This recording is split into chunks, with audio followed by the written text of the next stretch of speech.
ஜெபிப்போம். எங்களை அதிகமாய் நேசித்து கிருபையாய் நடத்துகிற எங்கள் அன்பின் நல்ல தகப்பனே, இந்த அதிகாலை ஆராதனையில் ஏசப்பா எங்களை கலந்து கொள்ள உதவி செய்தீர்களே, அதற்காக உமக்கு நன்றி செலுத்துகிறோம். ஏசப்பா, நாங்கள் பாடல் பாடுகிற வேளையில் உம்முடைய தெய்வீக பிரசன்னம் இறங்கி வரட்டும். ஏசப்பா, உம்முடைய ஆராதனை வேளையில் உம்முடைய மகிமை இறங்கி வரட்டும்படியா நாங்கள் ஜெபிக்கிறோம். ஏசப்பா, செய்தி கொடுக்கிற தாசனை நீர் மறைத்து வெளிப்படுங்க, நீரே ஆளுகை செய்யுங்க. இயேசுவின் மூலம் ஜெபிக்கிறோம் நல்ல பிதாவே, ஆமேன். முதலாவது பாடலாக இந்த நாவில் புதுப்பாட்டு எந்த இயேசு தருகிறார். ஆனந்தம் கொள்ளுவேன் அவரை நான் பாடுவேன் உயிருள்ள நாள் வரையில். ஆண்டவர் இந்த புதிய நாளை தந்து அவரை பாடும்படியாக அவருடைய பாடலை நம்முடைய நாவில் வைத்திருக்கிறார். அவரை நாம் துதித்து அவருடைய நாமத்தை உயர்த்துவோம். எந்த நாவில் புது பாட்டு எந்த இயேசு தருகிறார். எந்த நாவில் புது பாட்டு எந்த இயேசு தருகிறார். ஆனந்தம் கொள்ளுவேன் அவரை நான் பாடுவேன் உயிருள்ள நாள் வரையில். அல்லேலூயா. ஆனந்தம் கொள்ளுவேன் அவரை நான் பாடுவேன் உயிருள்ள நாள் வரையில். எந்த நாவில் புது பாட்டு எந்த இயேசு தருகிறார். எந்த நாவில் புது பாட்டு எந்த இயேசு தருகிறார். பாவ இருள் என்னை வந்து சூழ்ந்து கொள்கையில் தேவனவ தீபமாய் என்னை தேற்றினார். பாவ இருள் என்னை வந்து சூழ்ந்து கொள்கையில் தேவனவ தீபமாய் என்னை தேற்றினார். ஆனந்தம் கொள்ளுவேன் அவரை நான் பாடுவேன் உயிருள்ள நாள் வரையில். அல்லேலூயா. ஆனந்தம் கொள்ளுவேன் அவரை நான் பாடுவேன் உயிருள்ள நாள் வரையில். எந்த நாவில் புது பாட்டு எந்த இயேசு தருகிறார். வாதை நோயும் வந்த போது வேண்டல் கேட்டிட்டா, பாதை காட்டி துன்பமெல்லாம் நீக்கி மீட்டிட்டா. வாதை நோயும் வந்த போது வேண்டல் கேட்டிட்டார், பாதை காட்டி துன்பமெல்லாம் நீக்கி மீட்டிட்டா. ஆனந்தம் கொள்ளுவேன் அவரை நான் பாடுவேன் உயிருள்ள நாள் வரையில். அல்லேலூயா. ஆனந்தம் கொள்ளுவேன் அவரை நான் பாடுவேன் உயிருள்ள நாள் வரையில். எந்த நாவில் புது பாட்டு எந்த இயேசு தருகிறார். சேற்றில் வீழ்ந்த என்னை அவர் தூக்கி எடுத்தார், நாற்றமெல்லாம் ஜீவ ரத்தம் கொண்டு மாற்றினார். சேற்றில் வீழ்ந்த என்னை அவர் தூக்கி எடுத்தார், நாற்றமெல்லாம் ஜீவ ரத்தம் கொண்டு மாற்றினார். ஆனந்தம் கொள்ளுவேன் அவரை நான் பாடுவேன் உயிருள்ள நாள் வரையில். அல்லேலூயா. ஆனந்தம் கொள்ளுவேன் அவரை நான் பாடுவேன் உயிருள்ள நாள் வரையில். எந்த நாவில் புது பாட்டு எந்த இயேசு தருகிறார். எந்த நாவில் புது பாட்டு எந்த இயேசு தருகிறார். தந்தை தாயும் நண்பர் உற்றார் யாவுமாயினார், நிந்தை தாங்கி எங்கும் அவர் மேன்மை சொல்லுவேன். தந்தை தாயும் நண்பர் உற்றார் யாவுமாயினார், நிந்தை தாங்கி எங்கும் அவர் மேன்மை சொல்லுவேன். ஆனந்தம் கொள்ளுவேன் அவரை நான் பாடுவேன் உயிருள்ள நாள் வரையில். அல்லேலூயா. ஆனந்தம் கொள்ளுவேன் கொள்ளுவேன் அவரை நான் பாடுவேன் உயிருள்ள நாள் வரையில். எந்த நாவில் புது பாட்டு எந்த இயேசு தருகிறார். இவ்வுலக பாடு என்னை என்ன செய்திடும், அவ்வுலக வாழ்வை காண காத்திருக்கிறேன். இவ்வுலக பாடு என்னை என்ன செய்திடும், அவ்வுலக வாழ்வை காண காத்திருக்கிறேன். ஆனந்தம் கொள்ளுவேன் அவரை நான் பாடுவேன் உயிருள்ள நாள் வரையில். அல்லேலூயா. ஆனந்தம் கொள்ளுவேன் அவரை நான் பாடுவேன் உயிருள்ள நாள் வரையில். எந்த நாவில் புது பாட்டு எந்த இயேசு தருகிறார். எந்த நாவில் புது பாட்டு எந்த இயேசு தருகிறார். அடுத்த பாடலாக, எந்தன் கண்மலையானவரே என்னை காக்கும் தெய்வம் நீரே, வல்லமை மாட்சிமை நிறைந்தவரே, மகிமைக்கு பாத்திரரே, இந்த நாள் முழுவதும் ஆண்டுடைய பாதுகாப்பின் கரம் நம்மோடு கூட இருந்து நடத்தும்படியாக, இந்த நாளுக்கான புதிய கிருபை ஆண்டவர் நமக்கு தரும்படியாக, அவருடைய வழிநடத்துதல் நம்ம கூட இருக்கும்படியாக நாம் இந்த பாடலை உணர்ந்து, ஆண்டவரே நீங்கள் எங்கள் கண்மலையாக இருந்துருங்க இசப்பா, நீங்கள் எங்கள் கோட்டையாக இருந்துருங்க, நீங்கள் எங்கள் அடைக்கலமாக இருந்துருங்கன்னு சொல்லிட்டு நாம் இந்த பாடலை அவருடைய நாமத்தை உயர்த்தி பாடுவோம். எந்தன் கண்மலையானவரே என்னை காக்கும் தெய்வம் நீரே, எந்தன் கண்மலையானவரே என்னை காக்கும் தெய்வம் நீரே, வல்லமை மாட்சிமை நிறைந்தவரே, மகிமைக்கு பாத்திரரே, வல்லமை மாட்சிமை நிறைந்தவரே, மகிமைக்கு பாத்திரரே, ஆராதனை உமக்கே, ஆராதனை உமக்கே, ஆராதனை உமக்கே, ஆராதனை உமக்கே, ஆராதனை உமக்கே, ஆராதனை உமக்கே, ஆராதனை உமக்கே, ஆராதனை உமக்கே. உந்தன் சிறகுகளின் நிழலில் என்றென்று மகிழ செய்தி, உந்தன் சிறகுகளின் நிழலில் என்றென்று மகிழ செய்தி, தூயவரே என் துணையாளரே, துதிக்கு பாத்திரரே, தூயவரே என் துணையாளரே, துதிக்கு பாத்திரரே, ஆராதனை உமக்கே, ஆராதனை உமக்கே, ஆராதனை உமக்கே, ஆராதனை உமக்கே, ஆராதனை உமக்கே, ஆராதனை உமக்கே, ஆராதனை உமக்கே, ஆராதனை உமக்கே.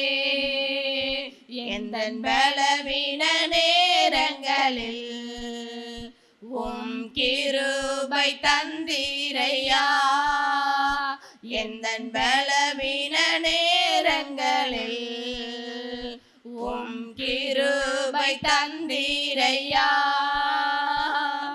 இயேசு ராஜா என் பலனானி, எதற்கும் பயமில்லையே,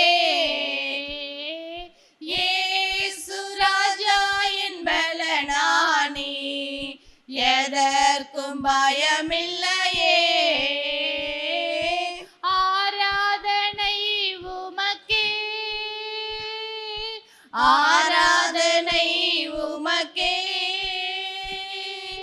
ஆராதனை உமக்கே, ஆராதனை உமக்கே, ஆராதனை உமக்கே, ஆராதனை உமக்கே, ஆராதனை உமக்கே, ஆராதனை உமக்கே. எந்த உயிருள்ள நாட்களெல்லாம் உம்மை புகழ்ந்து பாடிடுவே. எந்த உயிருள்ள நாட்களெல்லாம் உம்மை புகழ்ந்து பாடிடுவே. ராஜா நீ செய்த நன்மைகளை எண்ணியே துதித்திடுவே. ராஜா நீர் செய்த நன்மைகளை எண்ணியே துதித்திடுவே. ஆராதனை உமக்கே,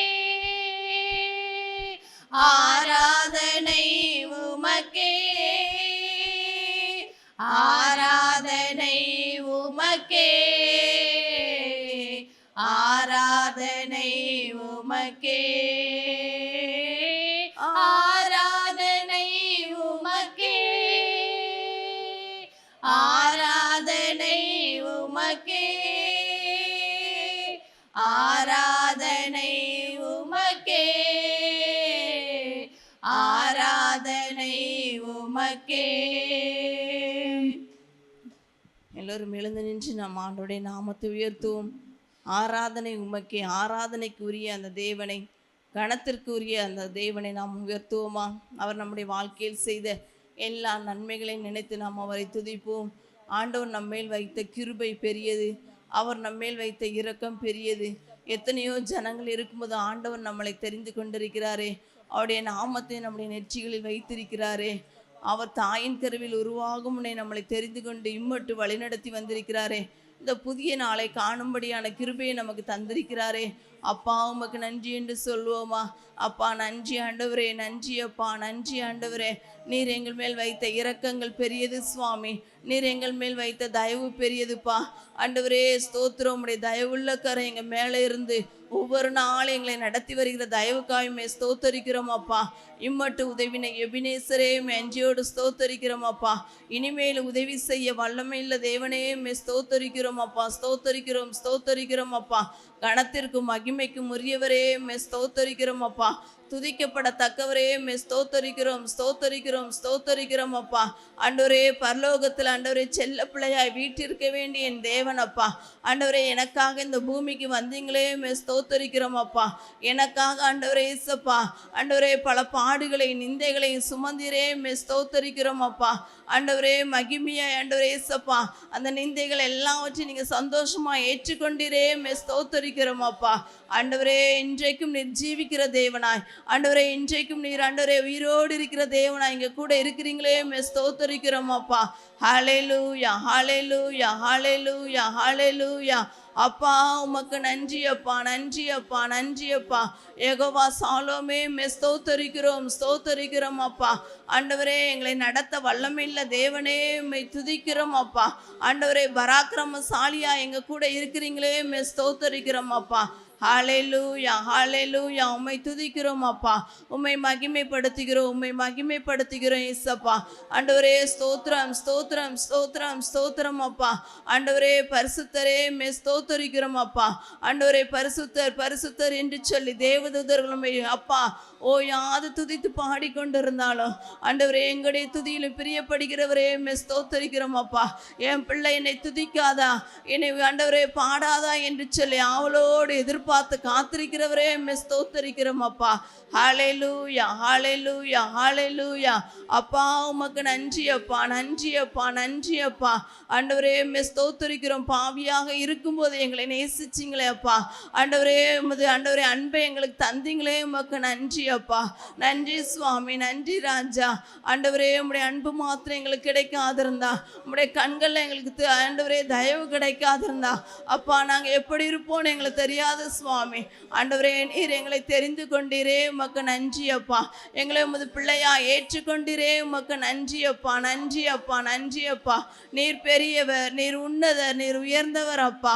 ஆண்டவரே உமக்கு அப்பா மறைவானது ஒன்றும் இல்லை சுவாமி. ஆண்டவரே நாங்கள் அப்பா காயப்பட்ட நேரங்களில் ஆண்டவரே உம்முடைய கிருபையின் வார்த்தைகளை எங்களை காயம் கட்டினதே உமக்கு நன்றி அப்பா. நன்றி அப்பா. எல்லாம் முடிந்தது என்று நினைக்கும் போது ஆண்டவரே துவக்கத்தை உண்டு பண்ணினவரே ஸ்தோத்தரிக்கிறோம் அப்பா.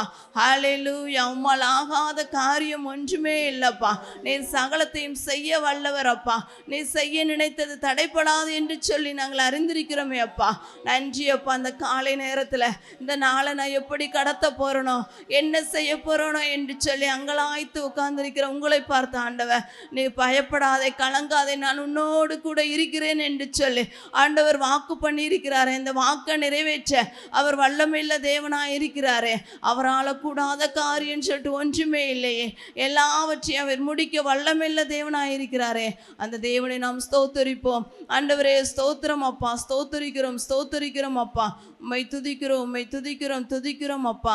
சொல்லி முடியாத அதிசயம் செய்பவர் நீரே ஐயா, நீரே எண்ணி முடியாத நினைப்பதற்கு வேண்டிக் கொள்வதற்கு அதிகமான காரியங்களை ஆண்டவரே நம்ம வாழ்க்கையில செய்திருக்கிறாரே. அந்த தேவனை நாம் ஸ்தோத்தரிப்போம், ஸ்தோத்தரிப்போம் அப்பா. உமக்கு ஸ்தோத்திரம் அன்பே, உமக்கு ஸ்தோத்திரம் அப்பா, உமக்கு ஸ்தோத்திரம் அன்பே, உமக்கு ஸ்தோத்திரம்.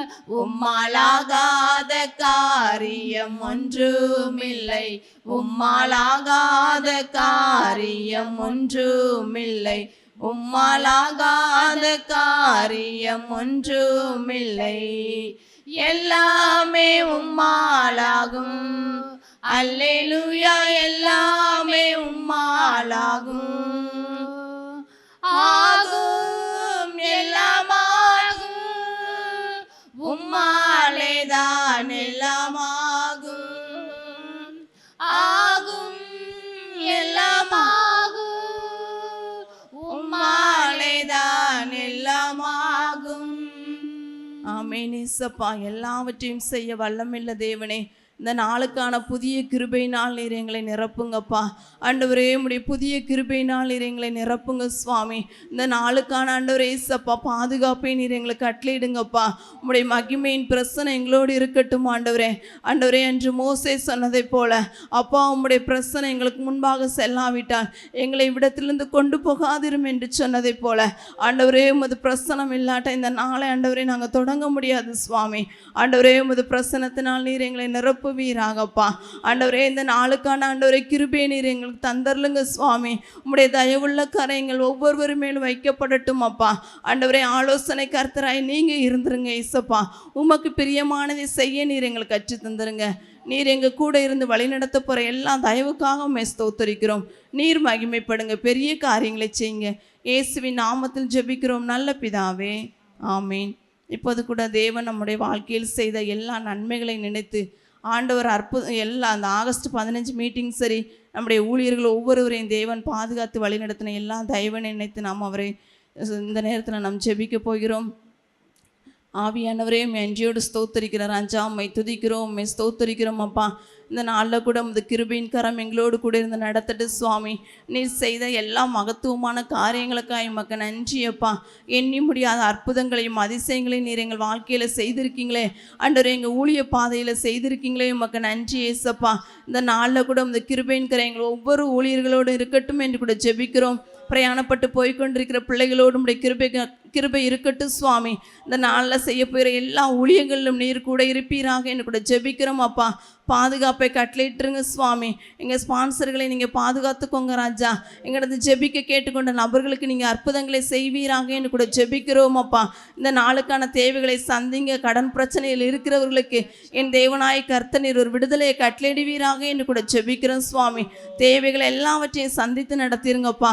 உம்முடைய கரத்தையே நாங்கள் நோக்கி பார்க்கிறோம். நீர் எங்களுக்கு உதவி செய்யுங்க. எங்கள் கூட இருந்து நீர் நடத்துங்க. பெரிய காரியங்களை செய்யுங்க. மகிமைப்படுங்க. இயேசுவின் நாமத்தில் ஜெபிக்கிறோம் நல்ல பிதாவே. கண்களை மூடி ஜெபிப்போம். எங்களை அதிகமாக நேசிக்கிற நல்ல பிதாவே, இந்த நேரத்திற்காக நன்றி செலுத்துகிறோம். விசேஷமாக ஆண்டவரே, கடந்த இரவு முழுவதும் கிருபையாக பாதுகாத்து ஒரு புதிய நாளுக்குள் பிரவேசிக்கும்படி எங்கள் பாராட்டின நல்ல தயவுகளுக்காக நன்றி. ஆண்டவரே, இந்த நாளையும் கர்த்தர் விசேஷித்த விதமாய் ஆசீர்வதித்து தருவீராக. இந்த நாளில் எங்களுடைய எல்லா வேலைகள், ஊழியங்கள், பிரயாணங்கள் விசேஷமாக ஆண்டவர் என்னென்ன காரியங்களுக்காக ஜெபித்து இந்த நாளை எதையெல்லாம் செய்ய வேண்டும் என்று ஆயத்தமாய் காத்திருக்கிறாங்களோ எல்லாருக்கும் காரியங்கள் நன்மைகளாக அனுகூலமாக முடியத்தக்கதாக ஒவ்வொருவரும் மீதும் தேவனே உடைய தயவுள்ள கரம் உடன் இருக்கும்படி நான் ஜெபிக்கிறேன். நான் கர்த்தரை தேடினேன், அவர் எனக்கு செவி கொடுத்து என்னுடைய எல்லா பயத்துக்கும் நீங்களாக்கி விட்டார் என்ற சங்கீதக்காரன் சொல்கிறபடி உம்முடைய ஜனங்களுமை தேடுகிற எல்லா பகுதிகளிலும் நீர் உடன் இருப்பீராக. இந்த நாளில் ஒரு அற்புதங்களை விளங்க பண்ணுவீராக. இந்த நாளில் நீர் ஜெபிக்கிற தேவன் என்பதை ஒவ்வொருவரும் கண்டுகொள்ளத்தக்கதான பிரதேசமான அற்புத அடையாளங்கள் ஒவ்வொருவருக்கும் காணப்படட்டும் என்று சொல்லி நான் ஜெபிக்கின்றேன். தேவனே, உம்முடைய ராஜ்யத்திற்கு மேன்மைக்கு மகிமை உண்டாகத்தக்கதாக கர்த்தர் உம்முடைய ஜனங்கள் மத்தியில் வல்லமையாய் கிரியை செய்தருளும். தம்மை தேடுகிறவர்களுக்கும் தேடாது இருக்கிறவர்களுக்கும் வித்தியாசத்தை காண்பிக்க செய்கிறேன் ஆண்டவர். தம்மை பற்றி உத்தம இருதயத்தோடு இருக்கிறவர்களுக்கு தம்முடைய விளங்க செய்ய பண்ணுகிறேன் தெய்வம். தேவனை, இந்த காலை வேளையிலும் உடைய சமூகத்திலிருந்து ஜெபிக்கிறோம். கர்த்தர் நன்மைகள் உண்டாக நினைத்தருளும். தேடுகிறவர்களுக்கு ஆசீர்வாதம் உண்டாக நினைத்தருளுவீராக. ராஜாவுடைய நாமத்திற்கு மகிமை உண்டாகட்டும். இயேசு கிறிஸ்துவின் நாமத்தினால் ஜெபிக்கின்றேன் நல்ல பிதாவே. நான் தொடர்ந்து இந்த நாளே தியானத்துக்கென்று ஒரு வசனத்தை வாசிப்போம், எடுத்துக்கொள்வோம். 1 சாமுவேல் 7ஆம் அதிகாரத்தை திருப்பிக் கொள்வோம். 1 சாமுவேல் 7ஆம் அதிகாரத்திலே வசனம் 3வது வசனத்தை நான் வாசிக்கிறேன். 1 சாமுவேல் 7ஆம் அதிகாரம் வசனங்கள் 3வது வசனத்தை மட்டும் வாசிக்கிறேன். அப்பொழுது சாமுவேல் இஸ்ரவேல் குடும்பத்தார் யாவரையும் நோக்கி, நீங்கள் உங்கள் முழு இருதயத்தோடும் கர்த்தரிடத்தில் திரும்புவீர்களானால் அந்நிய தேவர்களையும் அஸ்தரோத்தையும் உங்கள் நடுவிலிருந்து விலக்கி உங்கள் இருதயத்தை கர்த்தருக்கு நேராக்கி அவர் ஒருவருக்கே ஆராதனை செய்யுங்கள். அப்பொழுது அவர் உங்களை பெலிஸ்தருடைய கைக்கு நீங்களாக்கி விடுவார் என்றான். இயேசு கிறிஸ்து நாமத்தினாலே உங்கள் அனைவருக்கு வாழ்த்துக்கள். விசேஷமாக நான் வாசித்த 1 சாமுவேல் 7ஆம் அதிகாரம் 3ஆம் வசனத்தை வாசிக்கிற பொழுது, அப்பொழுது சாமுவேல் இஸ்ரவேல் புத்திரரை நோக்கி அவர் சொன்னதான ஒரு வார்த்தையை கவனிக்கிறோம். ஒரு டிராவல் பண்ணி யாத்திராம் புஸ்தகத்திலிருந்து வாசிக்கிற பொழுது யாத்திராம் 12ஆம் அதிகாரத்தில் தொடங்குகிற ஒரு பிரயாணம், ஒரு நீண்ட நெடுதூரமான ஒரு பிரயாணம் முடித்து பிறகு திரும்ப அவங்க வாக்களிக்கப்பட்ட கானான் தேசத்தில் வந்து தங்கியிருந்து அங்கேயும் சில 100 ஆண்டுகள் கழித்து அப்புறம் இஸ்ரவேல் மக்கள் மத்தியிலே ஒரு விஷயத்தை, ஒரு ஆழமான ஒரு செய்தியை அங்கே ஆண்டவர் கொண்டு சொல்கிறார். ஏனென்றால் அங்கே அவங்களுக்கு ஒரு பெரிய தோல்வி ஒன்று அவர்கள் சந்திக்கிறார்கள். இஸ்ரவேல் புத்திரர்கள் தோல்வியை சந்திக்கிறார்கள்.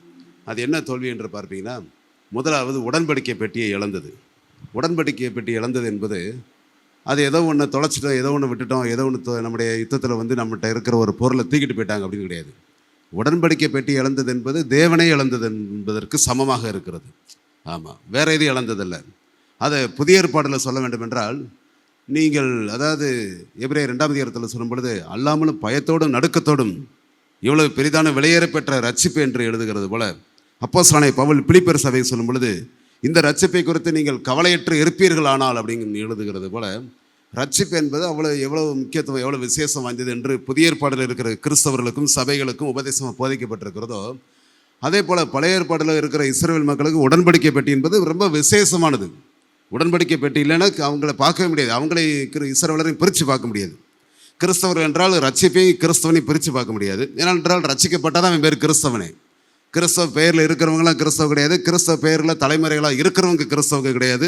கையில் வேதாகமத்தை எடுத்தவங்க கிறிஸ்தவ கிடையாது. நல்லா பாட்டு பாடுறவங்க, ஆராதனை செய்கிறவங்க, பிரசங்கம் பண்ணுறவங்க கிறிஸ்தவங்க கிடையாது. ரட்சிக்கப்பட்டிருக்காங்களோ அது அனுபவம். அப்போ ரட்சிப்பு இல்லை என்றால் அவன் கிறிஸ்தவ இல்லை அப்படிங்கிறத புதிய ஏற்பாடில் என்ன செய்கிறது என்றால் பார்க்க முடியுது. ரட்சிப்பையும் கிறிஸ்தவனையும் என்ன செய்ய முடியாது, பிரித்து பார்க்க முடியாது, பிரித்து பேச முடியாது. அது மாதிரி பழைய ஏற்பாடில் இஸ்ரவேலரையும் உடன்படிக்கைப்பட்டு என்ன செய்ய முடியாதுன்னு பிரித்து பார்க்க முடியாது. எங்கே பார்த்தீங்கன்னா ஏதாவது ஒரு சின்ன விஷயம், பெரிய விஷயமா இருக்கட்டும், எதுவென்றாலும் உடனே உடன்படிக்கை பெட்டி தூக்கி கொண்டு வந்து வைத்து அதை வைத்து என்ன செய்வார்கள், விசாரிப்பார்கள். அது அவர்களுக்கு அவ்வளோ விசேஷமாக இருந்தது, மகிமை உள்ளதாக இருந்தது என்று நாம் என்ன செய்ய முடியும், வேதாகமத்தில் நெடுகவே வாசிக்க முடியும். இங்கே பார்ப்பீங்கன்னா 1 சாமுவேல் 4ஆம் அதிகாரம் 5ஆம் அதிகாரங்களில் வாசிக்கிற பொழுது அங்கே ஒரு யுத்தம் உண்டாகி பெலிஸ்தர்கள் என்ன செய்கிறார்கள், இந்த உடன்படிக்கை பெட்டி தூக்கிட்டு போயிடுறாங்க. அப்போ இது அவங்களுக்கு பெரிய ஒரு பெருத்த அவமானமாகிறது, பெரிய ஒரு அவமானமாகிறது, அவங்களுக்கு ரொம்ப தலைகுனிவு உண்டாகிறது. கிட்டத்தட்ட ஒரு கட்டத்தில் பார்ப்பீங்கன்னா அந்த ஓப்பனிங் பிணைகாஸ் அந்த அதில் அவளுடைய மனைவி அவள் குழந்தையை பிரசவிக்கும் பொழுது அவள் சொல்வாள், தேவனுடைய மகிமை இஸ்ரவேலை விட்டு விலகி போயிற்று என்று சொல்லி அந்த பிறந்த குழந்தைக்கு இக்கபோத் அப்படின்று சொல்வாள். ஏனென்றால் இஸ்ரவேலுக்கு தேவனுடைய மகிமே இல்லை, இனிமேல் இந்த பிறந்த குழந்தையை வச்சு எனக்கு பெரிய சந்தோஷப்படுறது, இனிமேல் பிறந்த குழந்தையை வச்சு இந்த பிறந்த குழந்தைய வச்சு பெரிய சந்தோஷப்படணுமா? அப்படிலாம் கிடையாது. தேவனுடைய மகிமே இல்லையே, ரட்சிப்பே இல்லையே. அதனால தான் இன்றைக்கி பார்த்தீங்கன்னா நாம் 1000 விருந்து கொண்டாடலாம், 1000 சந்தோஷமாக இருக்கலாம், பெரிய பொறுப்பில் இருக்கலாம், அல்லது பெரிய அங்கே இருக்கிறோம் இங்கே இருக்கிறோம், நான் இதை படிச்சிருக்கிறேன், இந்த வேலை செய்கிறேன், இந்த தொழில் இருக்கிறேன், இந்த ஊரில் கல்யாணம் முடிச்சிருக்கிறேன், இங்கே வீடு கட்டியிருக்கிறேன், கோடிகளில் பணம் இருக்குது, இடங்கள் இருக்குது, எவ்வளோ இருக்கலாம். ஆனால் நீ ரட்சிக்கப்படவில்லை என்றால், மனுஷன் உலகம் முழுவதும் ஆதாயப்படுத்தி கொண்டால் தன் ஜீவனை நஷ்டப்படுத்தி கொண்டால் அவனுக்கு லாபம் என்ன? சங்கீதம் 49 பார்க்கும் பொழுது, எவ்வளோ ஆஸ்தி ஐஸ்வர்யங்கள் இருந்தாலும் தன் ஆத்மாவை குறித்து அறிவில்லாத மனிதன் அழிந்து போகும் மிருகங்களுக்கு ஒப்பாக இருக்கிறான். எவ்வளோ இருந்தா என்னப்பா, நீ எவ்வளோ பெரிய விருந்து கொண்டாடுன, என்ன சாப்பிட்டான்னு, என்ன குடிச்சானே, என்ன பெரிய ரோல்ஸ் ரைஸ் காரில் போனா என்ன, அல்லது பெரிய மாட மாளிகையில் தங்கியிருந்தானே, பெரிய ரிசார்ட்டில் நீ தங்கியிருந்தானே, பெரிய பெரிய ஏரியாக்களில் நீ குடியிருந்தா என்ன, எங்கே இருந்தானே, எந்த உயர்ந்த இடங்களில் இருந்தானே, எந்த நாட்டில் இருந்தானே, எவ்வளோ பெரிய ஆளாக இருந்தானே, எவ்வளோ பணங்களை சம்பாதித்தானே, ஆனால் உனக்கு ஆத்மாவை குறித்த ஒரு அறிவில்லை, ரட்சிப்பில்லை என்றால் நீ இந்த உலகத்தில் வாழ்கிறதே வீண் என்று வேதாந்தத்தில் சொல்லியிருக்கிறது. அதை போல தான் இங்கே பார்த்தீங்கன்னா பயங்கர கவலை இவங்களுக்கெல்லாம், அதாவது பெரிய பயங்கரமான தீராத கவலையில் இருக்கிறாங்க இஸ்ரவேல் மக்களுக்கெல்லாம். ஐயோ நம்முடைய உடன்படிக்கை பெட்டி போயிருச்சேன்னு சொல்லி. இது ஒருவேளை புதிய ஏற்பாடில் இருக்கிற இந்த நாட்களில் இருக்கிற கிறிஸ்தவங்க எப்படி எடுத்துக்கொள்ள வேண்டும் என்றால், நம்ம ஆரம்பத்தில் பெற்றுக்கொண்ட ரட்சிப்பை குறித்து அதே அந்த ரட்சிப்பின் அனுபவம் இப்போ இருக்குதாங்கிறத பார்க்கணும். பாருங்க, ரட்சிக்கப்பட்ட நாட்கள் ஆரம்பத்தில் எப்படி இருக்கும்னா, ஜெபம் பண்ண போனால் இருதயத்தில் நல்ல சந்தோஷம், ஆண்டோட சமத்தில் என்ன செய்வோம், ஜெபம் பண்ணுவோம். ஒரு காரியத்துக்கு ஜெபம் பண்ணுறவனே நல்லா பாரப்பட்டு ஜெபம் பண்ணுவோம், கண்ணீர் வரும், அந்த ஜெபத்தில் ஒரு மனதிற்கும் இருக்கும், தேவனை தேடுகிறதுல சந்தோஷம் இருக்கும், பைபிள் வாசிக்கிறதுல ஒரு ஆசை இருக்கும். ஒரு தப்பு செஞ்சிருச்சுன்னா மனசு என்ன செய்யும், வாதிக்கும். ஒரு தவறு செய்கிறவனா மனசு என்ன செய்யும், மனசாட்சிக்கும், நம்மளே நம்ம குற்றப்படுத்தும். ஐயோ இப்படி தப்பு பண்ணிட்டேனே, என்ன மன்னிச்சிருங்க ஆண்டவரேன்னு சொல்லி ஆண்டவரோட சமத்தில் போய் என்ன செய்வோம், நம்ம போய் விழுவோம். ஆண்டவரே நான் பேசிட்டேனே, இப்படி பண்ணிட்டேனே, நான் தவறாக சிந்திச்சிட்டேனே, நான் உங்களுக்கு விரதமாக இப்படி பண்ணிட்டேனே, நான் அவங்களுக்கு விரதமாக இப்படி பேசிட்டேனே, அவங்கள வித்தியாசமாக பார்த்துட்டேனே, இப்படிலாம் சொல்லி என்ன செய்யணும், மனசாட்சி வேலை செய்யும், அடிச்சுக்கிட்டு இருக்கும். ஆனால் இந்த ரட்சிப்பின் அனுபவம் குறையும் பொழுது எப்படி கண்டுபிடிக்கலாம்னா, இந்த எந்த அனுபவம் இருக்காது, பைபிள் வாசிக்கிறதுக்கு விருப்பம் இருக்காது, ஜெபம் பண்ணுறதுக்கு விருப்பம் இருக்காது, ஒரு ஆலய ஆராதனையாக இருக்கட்டும், காணிக்கை கொடுக்குற விஷயமா இருக்கட்டும், அல்லது பழக்க வழக்கங்களை பார்த்தீங்கன்னா, சுபாவங்களை பார்த்தீங்கன்னா, எந்த மாற்றங்கள் இல்லாமல் அந்த பழைய ஜென்ம சுபாவத்தோடய உட்காந்துருப்பான். அப்போ இது என்ன அர்த்தம்னு பார்த்தீங்கன்னா, இது ரட்சிப்பு இழந்து போனவை. ஆனால் புதிய ஏற்பாடில் இருக்கிறவங்களுக்கு ரட்சிப்பு இழந்து போகாத அனுபவம்னா இதிலெல்லாம் கவனமாக இருக்கணும். அப்படிங்கிறது என்ன செய்கிறாருன்னா, பவுல் பிலிப்பியர்லையும் நெடுகவே நிறைய எழுதுகிறார், குறிப்பாக எபிரேய நிருபக்காரன் அதிகம் எழுதியிருக்கிறார். இப்போ நம்ம அதெல்லாம் எடுத்து வாசித்தோம்னா நம்முடைய செய்தியோட நேரமும் எடுத்ததான தாற்பரியம்லாம் மாறி போய்விடும். ஆனால் அப்படினால நாம் என்ன செய்தி எடுத்திருக்கோம் அப்படிங்கிறத பார்ப்போம். இங்கே உடனே இவங்களுக்கு ஒரு காரியத்தை சொல்கிறார். மேலே 2வது வசனத்தை பார்த்தீங்கன்னா, இஸ்ரவேல் குடும்பத்தார் எல்லாரும் கர்த்தரை நினைத்து புலம்பிக் கொண்டிருந்தார்கள். அல்லேலூயா. ஆமாம், கர்த்தரை நினச்சி புலம்புனாங்களாம். ஆமாம், நம்ம யாராவது கர்த்தரை நினச்சி புலம்புகிறோமா? இயேசு கிறிஸ்து நினைத்து புலம்புகிறோமா?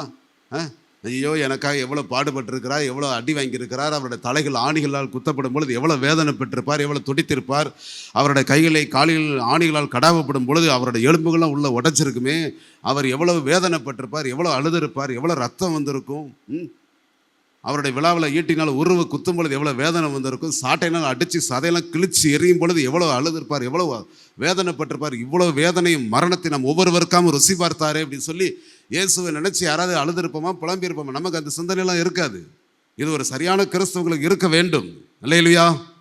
ஆமாம், கிறிஸ்தவம் என்றால் உடனே ஆர்ப்பாட்டம் ஆடி பாடி கொண்டாடுறது, பெரிய கான்சர்ட் போடல, அப்படியே எல்லாம் டான்ஸ் கீன்ஸ் அப்படியே போகிறது கிறிஸ்தவம் கிடையாது. இன்றைக்கி கிறிஸ்தவமே டான்ஸாக தான் போய்ட்டுருக்கு. நல்லா குரூப் ஆடணும், சேர்ந்து ஆடணும், தனி ஆடணும், இப்படி ஆராதிக்கணும், இப்படி நடனம் பண்ணணும், இப்படி ஸ்டெப்பு போடு, இப்படி ஸ்டெப்பு போடு, இதுக்கு ஒரு அர்த்தம் இருக்குது, இதுக்கு ஒரு அர்த்தம் இருக்குது, இப்படி லூசுத்தனமான நிறைய செய்திகளும் இன்றைக்கி என்ன செய்தி, லூசுத்தனமான உபதேசங்களும் இன்றைக்கி பெருகி போயிடுச்சு. டான்ஸை பற்றி ஒரே ஆட்டம் டான்ஸு. ஆனால் இங்கே பாருங்கள், இஸ்ரவேலர் கர்த்தரை நினைத்து புலம்பிக் கொண்டிருந்தார்கள். ஆமாம், அதுக்காக நம்ம இயேசுவை நினச்சி அழுது புலம்புன்னு சொல்லவும் இல்லை. இயேசுவானர் அதையும் சரியாக பேலன்ஸ்டாக பேசியிருக்கிறார்.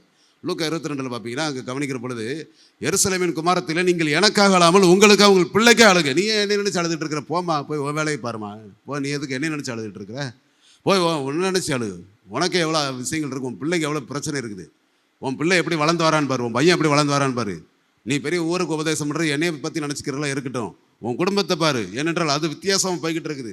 உன் பிள்ளையை குறித்து நீ நினச்சாலு, அந்த பிள்ளை நல்லா வளரணும், அந்த பிள்ளை நல்லா கர்த்தருக்குள்ளே வளரணும், அது நல்லா ஜெபிக்கிற பிள்ளையாக வரணும், அது நல்லா வேதம் வாசிக்கிற பிள்ளையாக வளரணும், அது நல்லா கர்த்தருக்குள்ளே சத்தியத்துக்குள்ளே வளர்கிற பிள்ளையாக இருக்கணும். யோவான் சொல்லுகிறார் இல்லையா, என் பிள்ளைகள் சத்தியத்துக்குள்ளே நடக்கிறார்கள் என்று கேள்விப்படுகிற சந்தோஷத்தில் அதை விட வேற ஒரு சந்தோஷம் இல்லை. இல்லையா? பிரியமானவனே, உன் ஆத்மா வாழ்கிறது போல நீ எல்லாவற்றிலும் வாழ்ந்து சுகமாக இருக்கும்படி வேண்டுகிறேன். நீ ஆவி ஆத்மா சரீரத்தில் சுகமாக வாழ்ந்திருக்கணும். நம்முடைய பிள்ளைகள் ஆவி ஆத்மா சரீரத்தில் சுகமாய் வர வேண்டும். அதை நீங்கள் விரும்புங்க, எனக்காக அழுக வேண்டாம் அப்படிங்கிறார். அப்போ இதெல்லாம் பார்த்தீங்கன்னா அவர் ஓயாமக்கா என்னை நினைக்க வேண்டாம், என்னை புலம்பிகிட்டு இருக்க வேண்டாம், முதல் உங்கள் வேலையும் பாருங்க அப்படிங்கிறார்.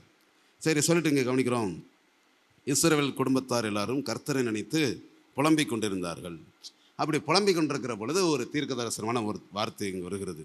நீங்கள் புலம்புறதெல்லாம் இருக்கட்டும், நீங்கள் அழுகிறதெல்லாம் இருக்கட்டும். பார்த்தீங்கன்னா இன்னொன்று கவனிங்க, நாம் அழுகிற எல்லா அழுகையும் நம்முடைய ஆண்டவர் அதை நம்பி விடுகிறதே கிடையாது. அதுதான் ஒரு பெரிய செய்தி, ஒரு சந்தோஷமான செய்தி. அல்லேலூயா.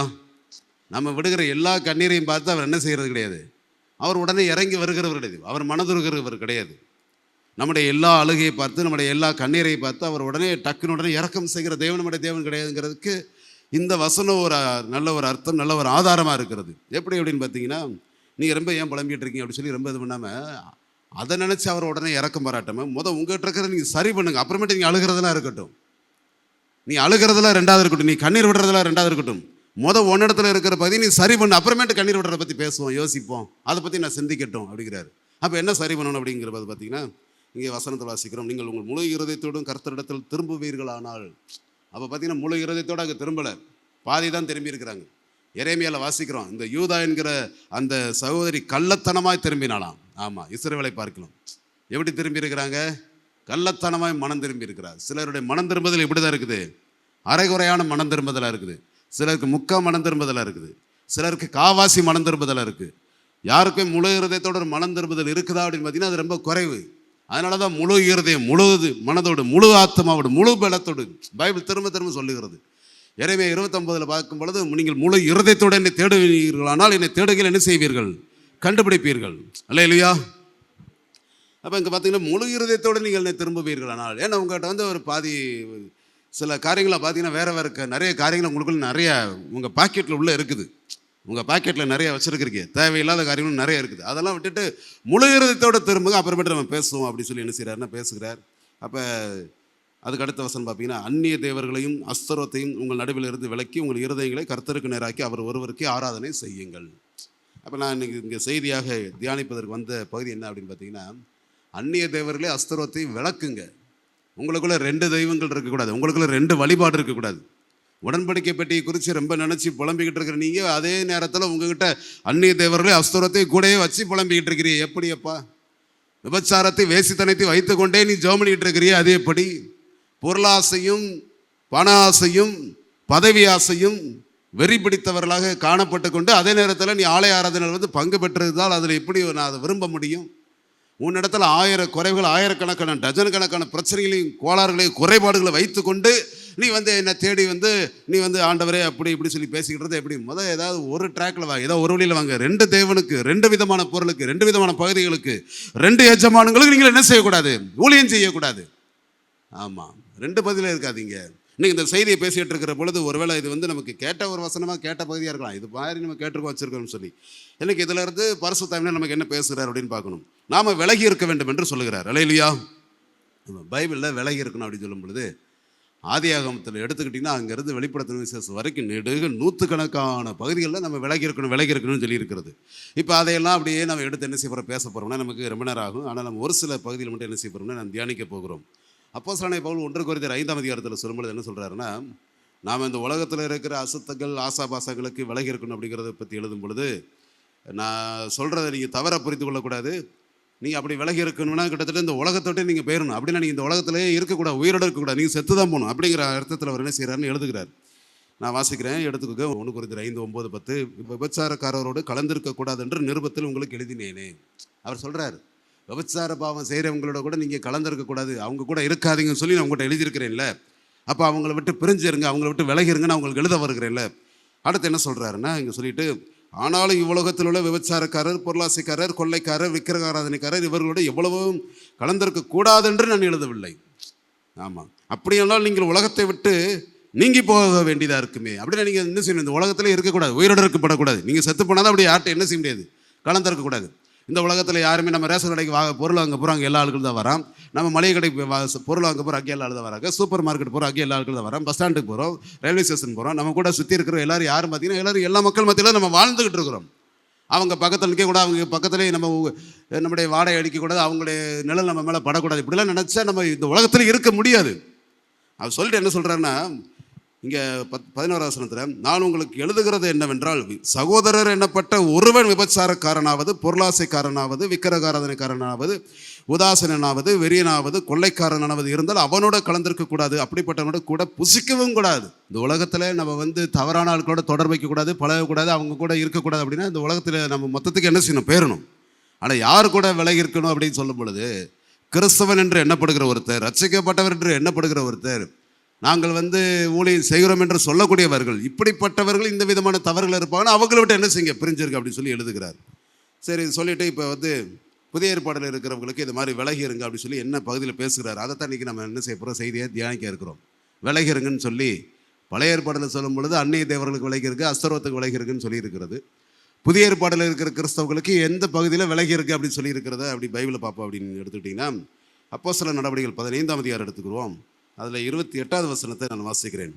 இங்கே புதிய ஏற்பாடில் ஆரம்பத்தில் புதிதாய் பிறந்த ஒரு திருச்சபைக்கு அங்கே செய்தி சொல்லும் பொழுது, அன்னைக்கு ரட்சிக்கப்பட்டு வந்ததான புதிய கிறிஸ்தவர்களுக்கு ஒரு பிரச்சனை அங்கே வந்தது. என்னென்னா, அன்னைக்கு ஏற்கனவே சபையில் இருந்ததான யூதர்கள் என்ன சொன்னாங்கன்னா, இவர்களும் நம்மை போல விருத்த சேதனம் பண்ண வேண்டும் என்று என்ன செய்கிறாங்கன்னா இவங்களை போய் கட்டாயப்படுத்துகிறாங்க. அப்போ இது ஒரு பெரிய குழப்பமாக இருக்குது. இது என்னடா திரும்பவும் பழையபடி சடங்காச்சாரங்கள், பாரம்பரியங்கள், இன்னும் வேறு விதமான வழிபாடுகளுக்குள்ளே இவங்க புதுமையாக புகுத்துறாங்க அப்படின்னு சொல்லி இந்த புறஜாதியர்களுக்கு குழப்பம் இருந்தது. இந்த விதமான குழப்பங்கள் வரும் பொழுது இந்த குழப்பங்களுக்கு முற்றுப்புள்ளி வைப்பதற்காக புதிய ஏற்பாட்டு சபையில் பிறந்த முதல் புதிய திருச்சபைக்கு, அந்த திருச்சபைகள் உண்டான குழப்பங்களுக்கு முற்றுப்புள்ளி வைப்பதற்காக அந்த நாட்களில் எருசலேமில் அப்போஸ்தலர்கள் எல்லாரும் கூடி சேர்ந்து அவர்கள் எல்லாரும் பேசி ஜெபம் பண்ணி முடிவெடுத்து ஒரு பெரிய நிருபத்தை எழுதி அந்த நிருபத்தை எல்லா திருச்சபைகளில் வாசிக்கப்படும்படியாக அனுப்பி விடுகிறார்கள்.